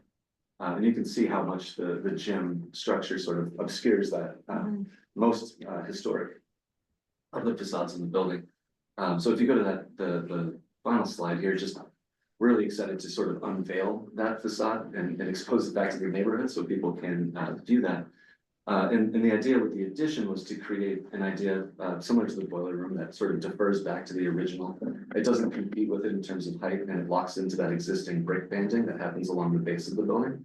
We're not trying to copy the historic style of either the 1970s piece or the 1920s piece, but to do it in a contemporary way that aligns and doesn't compete with those pieces. So we're planning that in a variety of materials that I can go to in more detail. You can also see here in the proposed elevations, this Milk Street elevation here, which was part of the 1970s edition, we are altering the windows to that to help them sort of relate back closer to the 1920s building in terms of their proportion. So before these were a single sort of awning window with one pane above, sort of a ungainly proportions to the windows themselves. So by sort of bifurcating the windows and splitting them, it gives it a little bit more residential proportion. That doesn't necessarily try to emulate the 1920s, but is a little bit more in harmony with it. One thing just to mention, it's pretty amazing that addition is not historic, so it doesn't have to maybe potentially comply, but we are making it comply because we think the spirit of this whole project is to preserve and enhance the character, but we don't get any benefit from any historic tax credits for the portion of the building that's infill. So there's always a lot of nuances to kind of how you apply these standards across, but we're following them for this edition. So just on this slide, just to emphasize some of the other portions that other stakeholders have in the project. So both Mass Historic and the National Park Service are adamant about us keeping a lot of the existing historic trim as much of it as we can within the building. We're also preserving this image on the left, the existing wood windows and rehabilitating them. We'll be adding an exterior glass storm to those, which we want essentially to go away in terms of how it looks aesthetically, but we'll create a better thermal environment for the residents themselves. We're also relocating and preserving the chalkboards that we can find. This is a thing that the Park Service is adamant about. The original ones, not the new ones. Yeah, exactly. They needed the slate ones. There are some beautiful pieces in there. And then again, just the trim around these windows. The idea is we want people to enter these units and feel the ambiance of the existing classroom design and feel the way that space and character had felt. I do want to kind of just share with you, it frustrates me a little bit that we have limitations like no more than 5 inches of walls furred out from the existing, because we're at a time where City of Newburyport has adopted stretch code. It means we really do need more insulation in these walls. So I think, we're gonna try and do our best to have those conversations. We're obviously not replacing windows, so we'll do our best to seal them, but you're not getting great amounts of insulation on the glass that's already there. So it's going to be a stunning project in the end because these windows are big and the ceilings are high, but from a performance perspective, there's a little bit of tension here with preserving without having the ability to go in and do the energy efficiency in a tasteful way that the historic standards don't allow us. Right. And it's really not driven by you, it's driven by the Parks Department. Yeah. But Erin has been very prescriptive about what we can and can't do. She is an expert with and has done numerous buildings like this one. And we've already documented and surveyed the interior of the building. And we have photographs of everything that's existing. And pretty much we will have to answer to what we've altered. And including calculating and verifying what is an original chalkboard with the slate and what's not. So she's been instrumental in helping kind of read the tea leaves of what those people will be looking for. Right. You can go to the next slide. So this is just a perspective view from Lime Street, looking at the building as it exists today with the 1956 addition on the right. And that piece on the left of the 1920s building is the one piece with the existing windows that have been refurbished, so. Give you a hint of what that'll look like at the end of the project. And if you go to the next slide, this is our proposed view with the addition on the right. Connecting and creating an accessible entry to the buildings. And some of that new open green space on the left between the building and the street. And again, really appreciate everyone's time and look forward to hearing your feedback and incorporating it. This project's been a long time coming, so any feedback you have now will be helpful as we're obviously circling back to you at some point. It's pretty exciting. So are you leaving up some of the interior walls?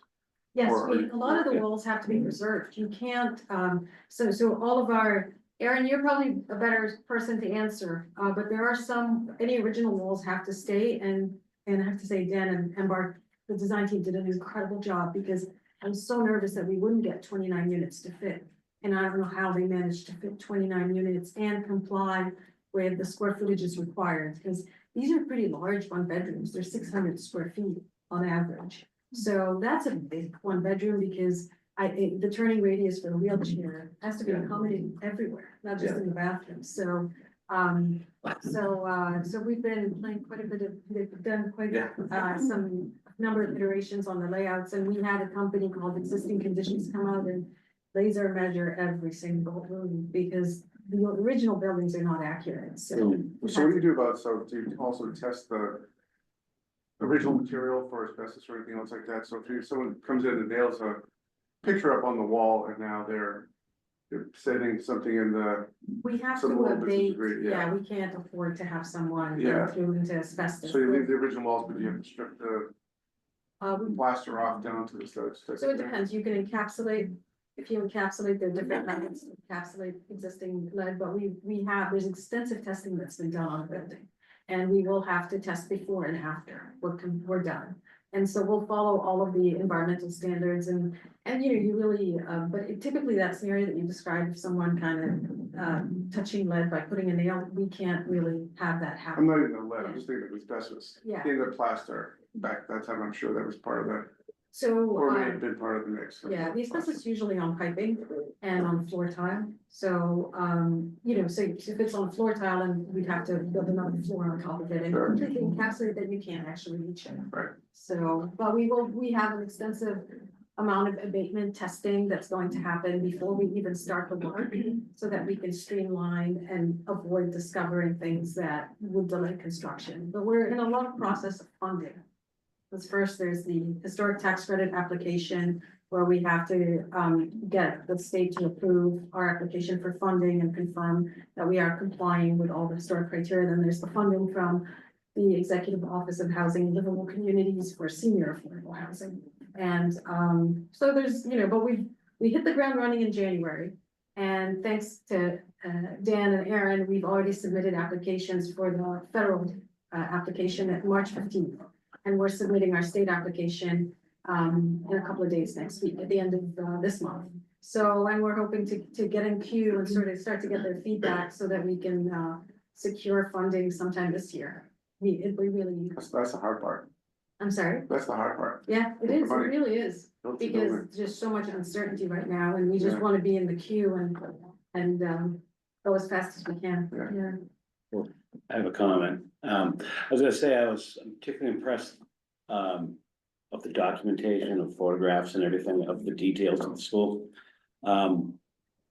These schools were all over Newburyport at one time. I went to one of them on High Street, the Kelly School, when this one was going, and when there was the Cashman School and the Belleville School, which used to be right here. And this was the last of the schools. All the other ones have been converted. Some people kind of snuck in there and photographed them, and that's the only pictures we have of what it looked like before it was changed. And it was really sad, because these places, there's still a lot of people in Newburyport that went to Brown School, Kelly School and whatnot. And these places have like really special places in there, especially in the South End. It's very, very special. And the fact that there's a lot of consideration of documenting it and saving, the parts from the school to keep them is hugely important. And I commend you for that. Yeah, absolutely. Appreciate that. And we're excited because we know that Newburyport is like an art hub, that this is just like another town. And so as we, get through all the hard part of funding, I mean, I'm hoping that we can collaborate with the local community of artists and come up with some ideas of like how do you preserve memory, to invite folks in to do some, because we're still a couple of years out. So I mean, I think we welcome that conversation of like, if this is a place that's sentimental and it's shared, and how do you do that? There are a few site amenities like that as well that we've been working with, some of the site amenities that are, gonna be sort of kept or potentially relocated on sites and these elements that have been placed there. Yeah, but there's a lot of kids' art, for example, inside the hallways right now, and there's some really nice murals. And we can certainly keep them as common, area art. But there's also stuff that I probably won't pick up on unless somebody who's had that journey through the building would say, this is a really, and so it'd be very nice to kind of hear ideas on how do you document, the life of a building over 100 years. I worked on the redevelopment of the former Boston Wharf companies that were artist studios. And we lost a lot when we converted them to condos. I mean, you just don't have that vibrancy of having many people live in a space. So, I mean, that's the kind of project that I think would be very cool to explore further. Second. Well, thank you very much. Thank you. Could I, Thank you all. Biff, may I ask a question, make a comment? Oh, sure, absolutely. Okay, first, I agree with my colleagues. I think you guys are really doing an outstanding job. I particularly like the way you treated that, I guess you're calling it that entry vestibule thing, and the picture that's on the screen right now, it's that where it says 42 Milk Street, that, that new section. I think, you've done the right thing architecturally there by not trying to be too imitative and so on. And I think it's great that you're trying to preserve the original blackboards. Believe it or not, I can remember that I went to an elementary school of a similar age, and I still remember what those blackboards were like, and the chalk trays, which were these beautiful, varnished wood and all that. Anyway, so congratulations on doing a good job with there.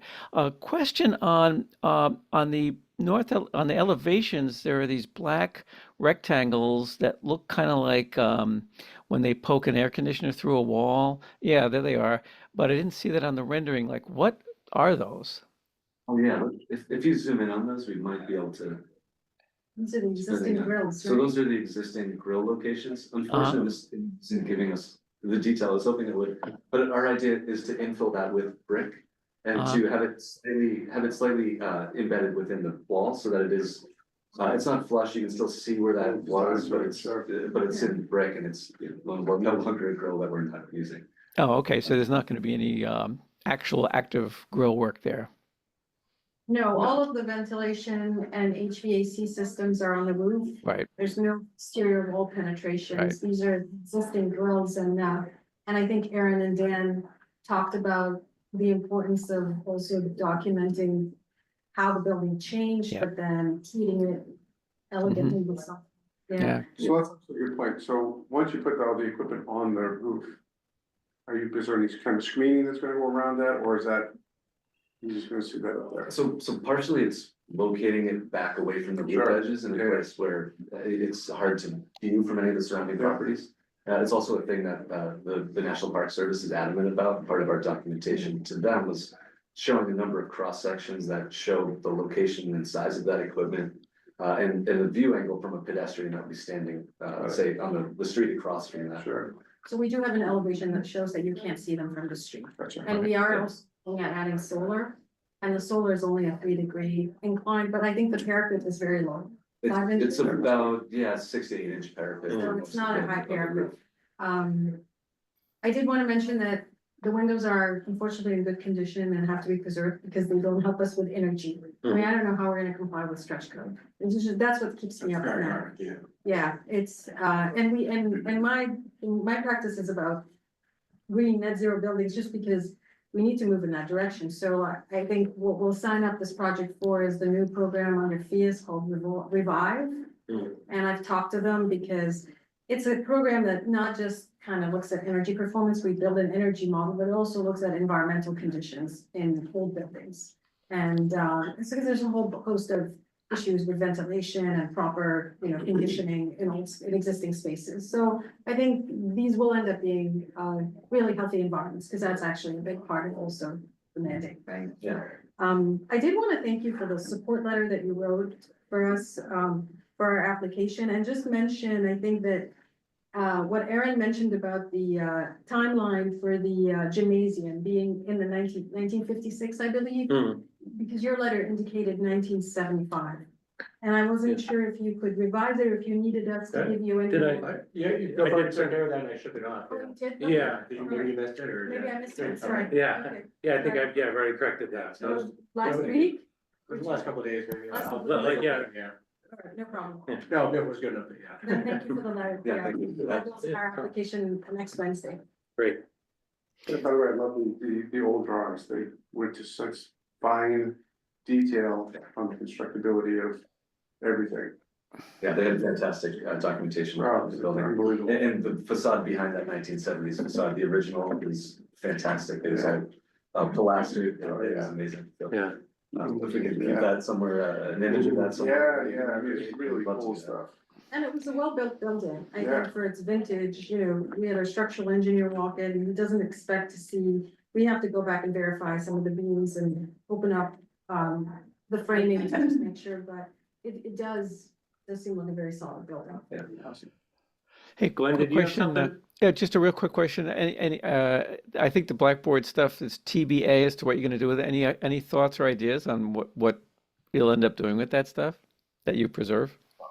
Yeah, we're depending on how much of it is preservable, the idea is to keep it within the sort of shared spaces of the units, like the living room and dining room area. If we can incorporate it within the kitchen, that'd be effectively the same as well, so. Yeah, we're looking to get sort of creative with that, but also in keeping with the original design. I don't think it was. Yeah. And I think sometimes when the contractor is trying to preserve the slate, they break it. So I think it's kind of pretty well understood, and we have a fantastic contractor, Aberthaw Construction, who's done a lot of these historic rehabilitations, because you really get into trouble if you don't have someone who has the right crew on site who cares. And they've done these, and you really have to explain why you weren't able to preserve something. So I think we have a lot of faith in the team and in the approach, and they've been involved from the beginning, because we just can't afford not to follow through on all of these. Yes, they've been tapped into all of these issues and. Yeah, we've walked the building at least 3 times. At least. Yeah, thanks. Thank you, yeah. Thank you. Thank you. Yeah, thank you all. All right. Who's next? Thank you. Hi, the correspondence, I don't know if you guys read through the letter, it's from Monica. Good morning. Oh, great, you're here. Well then, how about we have you come up and speak to that, that'd be great. Andy, I actually have an engineering report. I don't know if there are a couple of photos you might be interested in seeing. I could send it to you or. You're welcome to forward them, but if we don't have them right now, the commission will be able to display them, but we're happy to pass them on afterwards. if you Oh, want, if that's needed, yeah.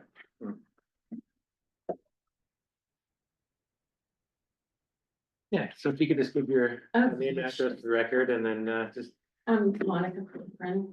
I've lived in Newburyport 40 years and I own a townhouse downtown. I have the big palladium windows right over Mary Ann's floors. So that's my unit and I have beautiful views, but I have been plagued with leaks for years and years and years. I actually involved the Board of Health in 2016. They've been working on this for that long. I started to get sick and the doctor said it's, what are your living conditions like? And I said, it's been leaking in here for 20 years.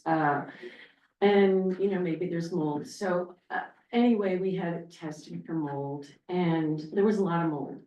At that point, that's when Frank Giacalone, who was the former Board of Health Director, he got involved.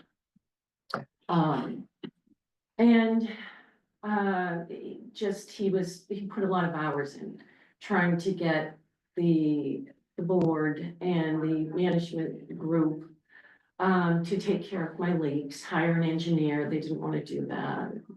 So we did get an engineer, 2019. So instead of really working on my unit, they decided to put an $800,000 roof on the whole building. And soon after the management company left, we brought in a new management company. And first off, they made my leaks so much worse. The $800,000 roof job. My leaks were so much worse. So what we found out, we came before this board in 2022. The engineer wanted to do the overcladding work. You may remember my parapet walls on the roof. The engineer decided that if we covered them with thin brick, that would solve the leaking problem. Still leaking. That was 3 years ago. So the association has been inactive. And I do have to say, a couple of property management companies have come into the downtown area and not very good. They're collecting a lot of fees, but they're not doing any work. So the buildings downtown, we've had to switch over, everyone got rid of, Harvest Properties, and then Peacock Properties is the next group who, if you look at reviews online, someone noted they come in, they're criminal organization, they take all of your funds, and kind of have to agree at this point, that that's the group that we have now. Greg Earls became involved 4 years ago, and he took over the roof project. So he's been working with me to try to get the association to do something to take care of them. What I did find out, the roof job that was done in 2019, they left the parapet covers off of my parapet walls, which made water pour into my place. That wasn't discovered until the masonry group showed up in 2022. And they came right in and said, do you want to know why your place? They forgot to put the covers back, and the parapets are hollow. So all that water is pouring in to my place. Since then, someone who had worked on the roof during the 2019 job, he came to me and said, I have to be on the right side of things. So I'm going to tell you that your flashing wasn't done right. And he said, I made it clear to the owner of our company, Atlantic Restoration, that the flashing wasn't done right. And he said, don't tell anyone. So knowing that, and it's still leaking, there's been an issue, and I don't know if you saw the newspaper article. Caitlin was going to forward it to you. Okay. She's out of the office this week. I don't know when you forwarded it, but. Oh, okay, yeah, she did get it. This was in the Daily News, May 30th, titled City Weighs Legal Action Against Condo Trustees. So the city has been just putting in so many hours. Greg Earl and Laura Vlasic of the Health Department, just trying to get this resolved, and it hasn't been easy. So knowing that the group that put on the roof, left the parapet covers off, and also did the flashing wrong, the association wanted to bring them back to check their own work, and to have them, fix the issues. But they lost the warranty. The job that was done in 2019, first management company passed the paperwork to the next, but somehow it's lost, the warranty. So for this group to come back, the negligent group, we were gonna have to pay them to come back after 5 years. No warranty on the $800,000 job. I didn't want them to come back. just knowing all of the negligence, and it was gonna be patchwork. You know, right now, I have leaks coming down one of my brick walls from the, parapets on the roof. I have leaks in the front roof area going down into my second floor bedroom. So they were gonna come back and kind of patchwork again. I can't do it any longer. It's been, 15 hard years of, and actually I have a diagram from an engineer from 26 years ago that my roof was leaking the same places, and here we are 26 years later. So the company that did the work doesn't have a copy of, or have a record of any kind of warranty either. Well, it was a little sketchy. It was a little sketchy. Yeah, the group that didn't want to just fix my roof, we didn't need, a whole roof was put on. And then that company left the company to the new group. I guess gave them a box of paperwork. Can I just interject? Because there's a lot of history here that involves other parties and the commission wouldn't necessarily be able to do anything about it. Right. The building commissioner, health, Yes, that's true. That's true. That's maybe- a long history. Could you perhaps collaborate with the commission, what it is you're looking for them to do at this point, or how you were? Well, you know what? Since I sent the letter to the mayor and to all of you. Just, I needed some relief here with the situation. Since then, an engineer came and looked at my unit and the roof, and he realized that, and I have photos. If you look at the front of our building, the East Row building, coming into the bullnose area is right here, and you look up at my palladium window, the palladium window is cracked. It's cracked on the outside, you can see the crack. It's cracked on the inside. Water's coming in there. And this is something that would interest you because you can see it from the outside. And the engineer also found that the masonry is dislodged at the top of the building. The trim has broken off, is dislodged. There's a big opening in my third floor that you can see daylight coming in. And that freezing cold air comes in downstairs. But I think it would, just to preserve this building, this is a focal point. My unit is a focal point. When you're driving into the square, you look up and there's my palladium window. Well, now if you look up further, you can see the brick deteriorating at the ridge line. You can see the effervescence all over the brick. You could see the trim hanging off. So this is a new problem that the engineer realized that we have. So from the perspective of historical commission and looking at these old buildings downtown, this is something that has to be fixed, has to be repaired. So is the brick potentially gonna fall off? Oh, I'm surprised it hasn't. I mean, that would be, it's- it's not just a historic thing, of course, you have to want to keep the original brick, but somebody's gonna get bonked in the head. I mean, is Well, it at that's that, is it at that point? And I have pictures on the report, I'll just send a picture around. But those buildings downtown, they need continuous maintenance on the brickwork. Nothing's been done on that building in so many years, nothing's been taken care Can of. I So, ask you a question? sure, How many units are involved here? well, we have 26 units, the first floor are retail. You probably know, Yeah. Suitlays, Marcus But- Brownfield, and then there are residences upstairs, So my 16. question is, are you the only one with this problem? Other people have leaks that are still going on and they've spoken up about it, they're not getting So, fixed. I'm Mine surprised, are the worst. I'm surprised you're the only one coming to the commission. And it's confusing to me that you have not been all be able to come together and maybe work on this as a group. Well, I think we are all at that point where we know that So things are you need to. representing that group? Right now, the building management company that we have, we just let go of. They're done at the end of May, and then we have a new company coming in, which I think is going to be much better.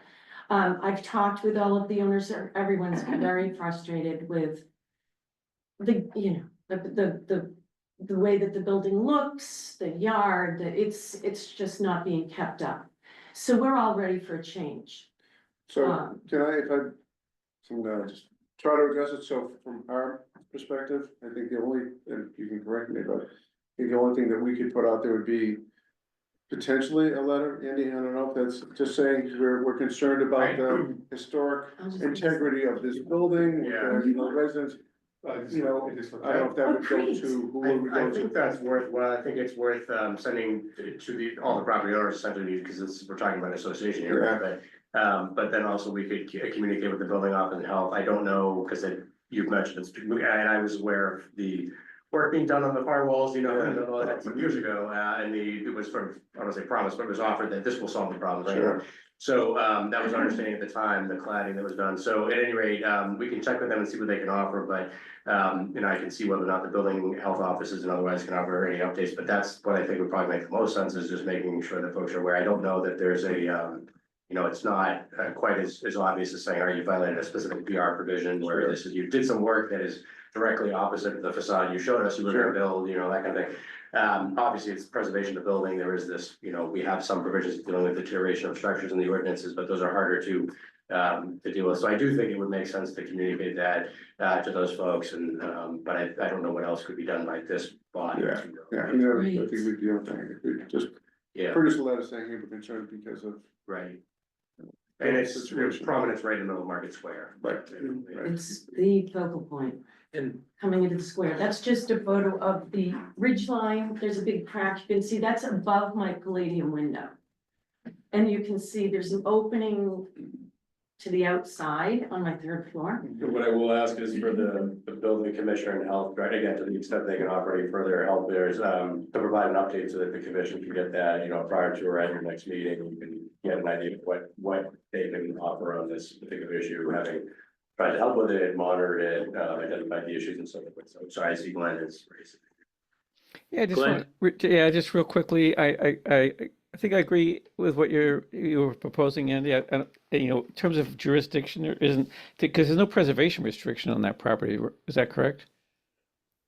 Yeah, I was thinking more about ordinances, because we have sort of a layered sort of Right. ordinances in the city, and obviously, the sort of demolition by neglect concept, right? Yeah. But I think in context here, it's not quite as obvious as pointing to a Right. specific. Yeah, so all we could really do that's within our jurisdiction is, like, as you were saying, just, you know, maybe send a memo / letter that, you know, indicating that it's a matter of concern from a historical preservation point of view for the city as well. Just by way of history, a lot of the members on the commission right now were not there for that discussion. I remember it quite well. Interestingly, Mr. Champitti, who is in charge of the he's planning board, right? Or is he ZBA? Zoning appeals, yeah. Okay, yeah. So I think he's got a law office in either in that building or nearby. Anyways, so he was one of the people who came before the Historical Commission back then for this proposal. You know, this is, I think, what you referred to as the $800,000 roofing job. And I remember at the time, the commission looked everything over and they said, well, apparently when during the urban renewal and everything, when they reworked that East Row, they kind of did they didn't rebuild those partition walls the way they originally were supposed to be, a correct restoration, which would have been a lot of, you know, masonry work, would have been a really big job with, you know, interruption to interior spaces, all these, you know, it was really there was a pretty good argument made as to why the cladding solution was done, where they just, you know, did the excuse me, but that cladding solution was supposed to stop, you know, this leaking. Maybe, as you're suggesting, the flashing was not properly done, so that the water was not being, you know, channeled away from running down those partitions the way it was supposed to. But anyway, that's some of the history here. So it's I feel badly that, you know, despite all of that, you know, these leaks continue. It's unfortunate. We do have, thank you, I spoke with the engineer and they were going to force that company to come back. At the last minute, the engineer now is saying, no, we're not gonna bring them back. Long Roofing is coming to replace my roof. So that's what we're doing at this point. Greg, when I spoke with the commissioner, he was pleased with Long Roofing. He said we've never had an issue in the city with using them. So at this point, instead of doing the patchwork of the company coming back and then a year from now with no warranty, I will be, so with a 50-year warranty, Long Roofing is coming to replace the roof. And then if it's still leaking, then perhaps the parapet walls, have an issue. But at this point, we're gonna have Long Roofing come and replace the roof. Well, that's good to hear. I'm happy about it. And then also the masonry work to be done on the front of the building. We have, we're working on that. So I think things are starting to happen, which is good. Well, I guess, if we wanted to, suggest a letter that, I'm happy to coordinate with the chair, whoever, if you're doing something like that. yeah, Coordinate, okay, And obviously, we'll check with building and health and see what they can offer at this That'd be point. And, I obviously work with Rob, who's on our zoning board of appeals, so I'd like to kind of get his thoughts or insight on this. And, he did present, as Glenn mentioned, some of this a couple of years back when they were doing the work. And I think we all kind of understood that that was the sole purpose of it, was to protect the envelope and the roof of the building, here. But it doesn't seem like either the work wasn't done properly, as opposed to not necessarily, it may not be that it wasn't the right technique in that particular portion of it per se, but perhaps the folks who were doing it weren't doing their individual Right. trades, well. So. Right. Okay. Okay, all right, well, thank you. thank you, thank All right, you, well, good luck. thank you. I think things are turning around, finally. Oh, boy. Yeah, I love that unit. I'm staying there for another 20 years, I think. Don't blame All right. Well, I don't think there's any other, Just the minutes. yeah. Everyone have a chance to look at the minutes? Anyone like to make a motion to approve the minutes of March 27th? Motion to approve this. March 27th. Thank you. And the second? I'll second the motion, Mark Turner. Thank you, Mark. And, all right, approving the minutes, Mark, Yes. Scott, Yes. Alan, Yes. Glenn. I think I need to abstain, Biff. I missed that Okay. meeting. Okay. Chris? Yes. And chair votes yes as well, so those minutes are approved. Let's see, any updates? I just wanted to mention, I don't know if you guys saw that, the homes around 5 Spofford, and on Merrimack there, they, it looks like they've waited out the year and are proceeding with the demolition of all the structures, and I think they've already got approvals from the zoning board and everything, so. Yeah, Yeah, that house that Yeah, we toured is. it's only 4 million, it just, that's pretty low monthly payment. it's, I just bring it up just because it's, to me, it is the frustrating part of it, we have this authority, but, No power. well, I remember that meetings, I think the developers said, maybe we should just wait out the year. Like they were just talking to each other casually. I remember that. So that's what they did. That house that we toured, looked at for site visit, that's not in the plans either. Yeah, Because all the listings for all this property are already on the plan. yeah. Yeah, and I would love to dig up more of the history of, the donut, injector, Donut guy, and all the inventions that he might have Yeah. made in that It building. was that and Jackman family, that was like one of their houses and, there's a lot to that area. Yeah. It really is. Also, I'll bring up, Mark, brought to my attention that, I didn't know this, that, we're supposed to have a representative on the Fruit Street Historical Commission, which, Mark was, and is planning on departing that role. So I think we're going to need a new representative. Just for everybody's information, they meet every month on a Thursday night. It's usually a fairly brief meeting. It's no more than 45 minutes. They usually address small issues regarding changes that made on houses in on Fruit Street. But it not a very onerous type of position, but technically one of us is supposed to be part of that commission. Yeah. Well, so, yeah, give that some thought. I'm not going to nominate myself. I've got enough going on. But do give that a thought. I would just like to give a thought about why there is such a commission to begin with, but that's a whole nother subject. Without lengthening the night, I would just say I agree with that question. I think it's a reasonable question. We have piled up ordinances over the years as a city, before my time, a lot of them, you know. But having things done efficiently, it's a little awkward having a very, very small geographic area of the city through an entirely another board, you know, permitting.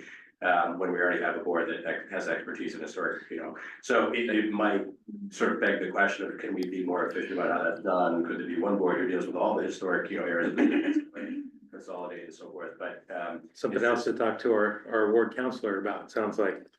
Yeah, a lot of it really comes down to not just the workout, but the sort of the body of the city council at the end of the day, and Right. which I mean, you know, what is the preferred scenario here? I just, as a professional planner, I would not be recommending streets or segments of streets having poll boards and commissions, because it becomes not feasible for the city to actually operate that way. Right. We have found, so I do think it would be more efficient. It's understandable how I got that way. So originally why, you know, sort of as the machinations were done to try to get to an LHD and things like that years ago, but I think in this case, it's just, we would not go forward creating a board and commission for every, you know, segment of the street. It would not be, you know, functional that way. So I do think we could make things a little bit more clear and efficient, as well as for applicants in the city who are, you know, trying to understand the permitting processes. Yeah. You know, understand who they have to go to. So just a thought, I agree. It's worth, you know, examining, you know, When maybe make something. Are they in the DOD as well? It's, no, sorry, it's outside. Yeah, Oh, okay. it's totally outside of that, yeah. Fruit Street is the only historic district as such in the city. A separate historic district. Well, aren't they But special? if I have a suggestion, and I totally agree with you, Andy, it's a very inefficient way to do it. The best way would be if there were one representative from Fruit Street that came to this meeting and discussed the various issues as they come up, and have the commission here opine on the issues, it would be so much more efficient. Yeah. It sounds like they're back. Well, I think we have some things to take away, and maybe, like I said, I have one more thing before we close. I think sometime soon we should have a discussion on shed dormers. I felt a little, I don't wanna say perturbed, but a little bit like, what do you mean we can't come? You'd like, oh, Yeah, exactly. Like, oh, what do you mean? Oh. Nice. Well, since Chris brought it up, I'll mention that I have been thinking for a long time of having that section of the ordinances where those exemption is defined and everything, to just simply add a phrase or something that says that sets some age limit.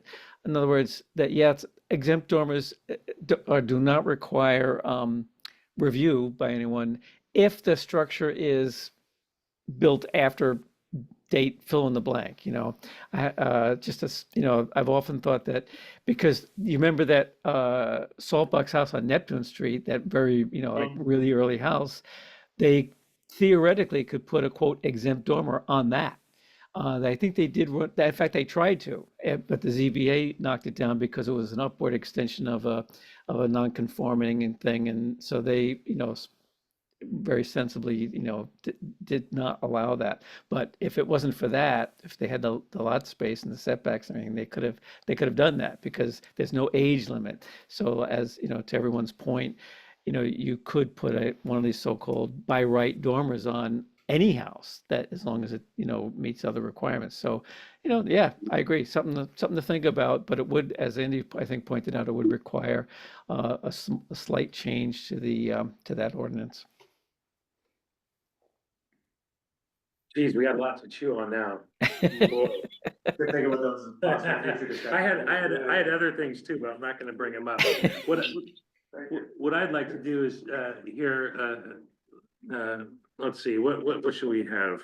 I don't know, maybe a motion of adjournment? Anyone? Sure. Is there a motion to adjourn? So, I'll second that. Third half, fourth you got it seconded, all right? Yes. Yes. Yes. Yes. Mr. Online? Oh, yes, I do not Okay. disapprove. Yes, yes, here, it's, adjournment is passed. Thank you. Good night, everybody. Good night.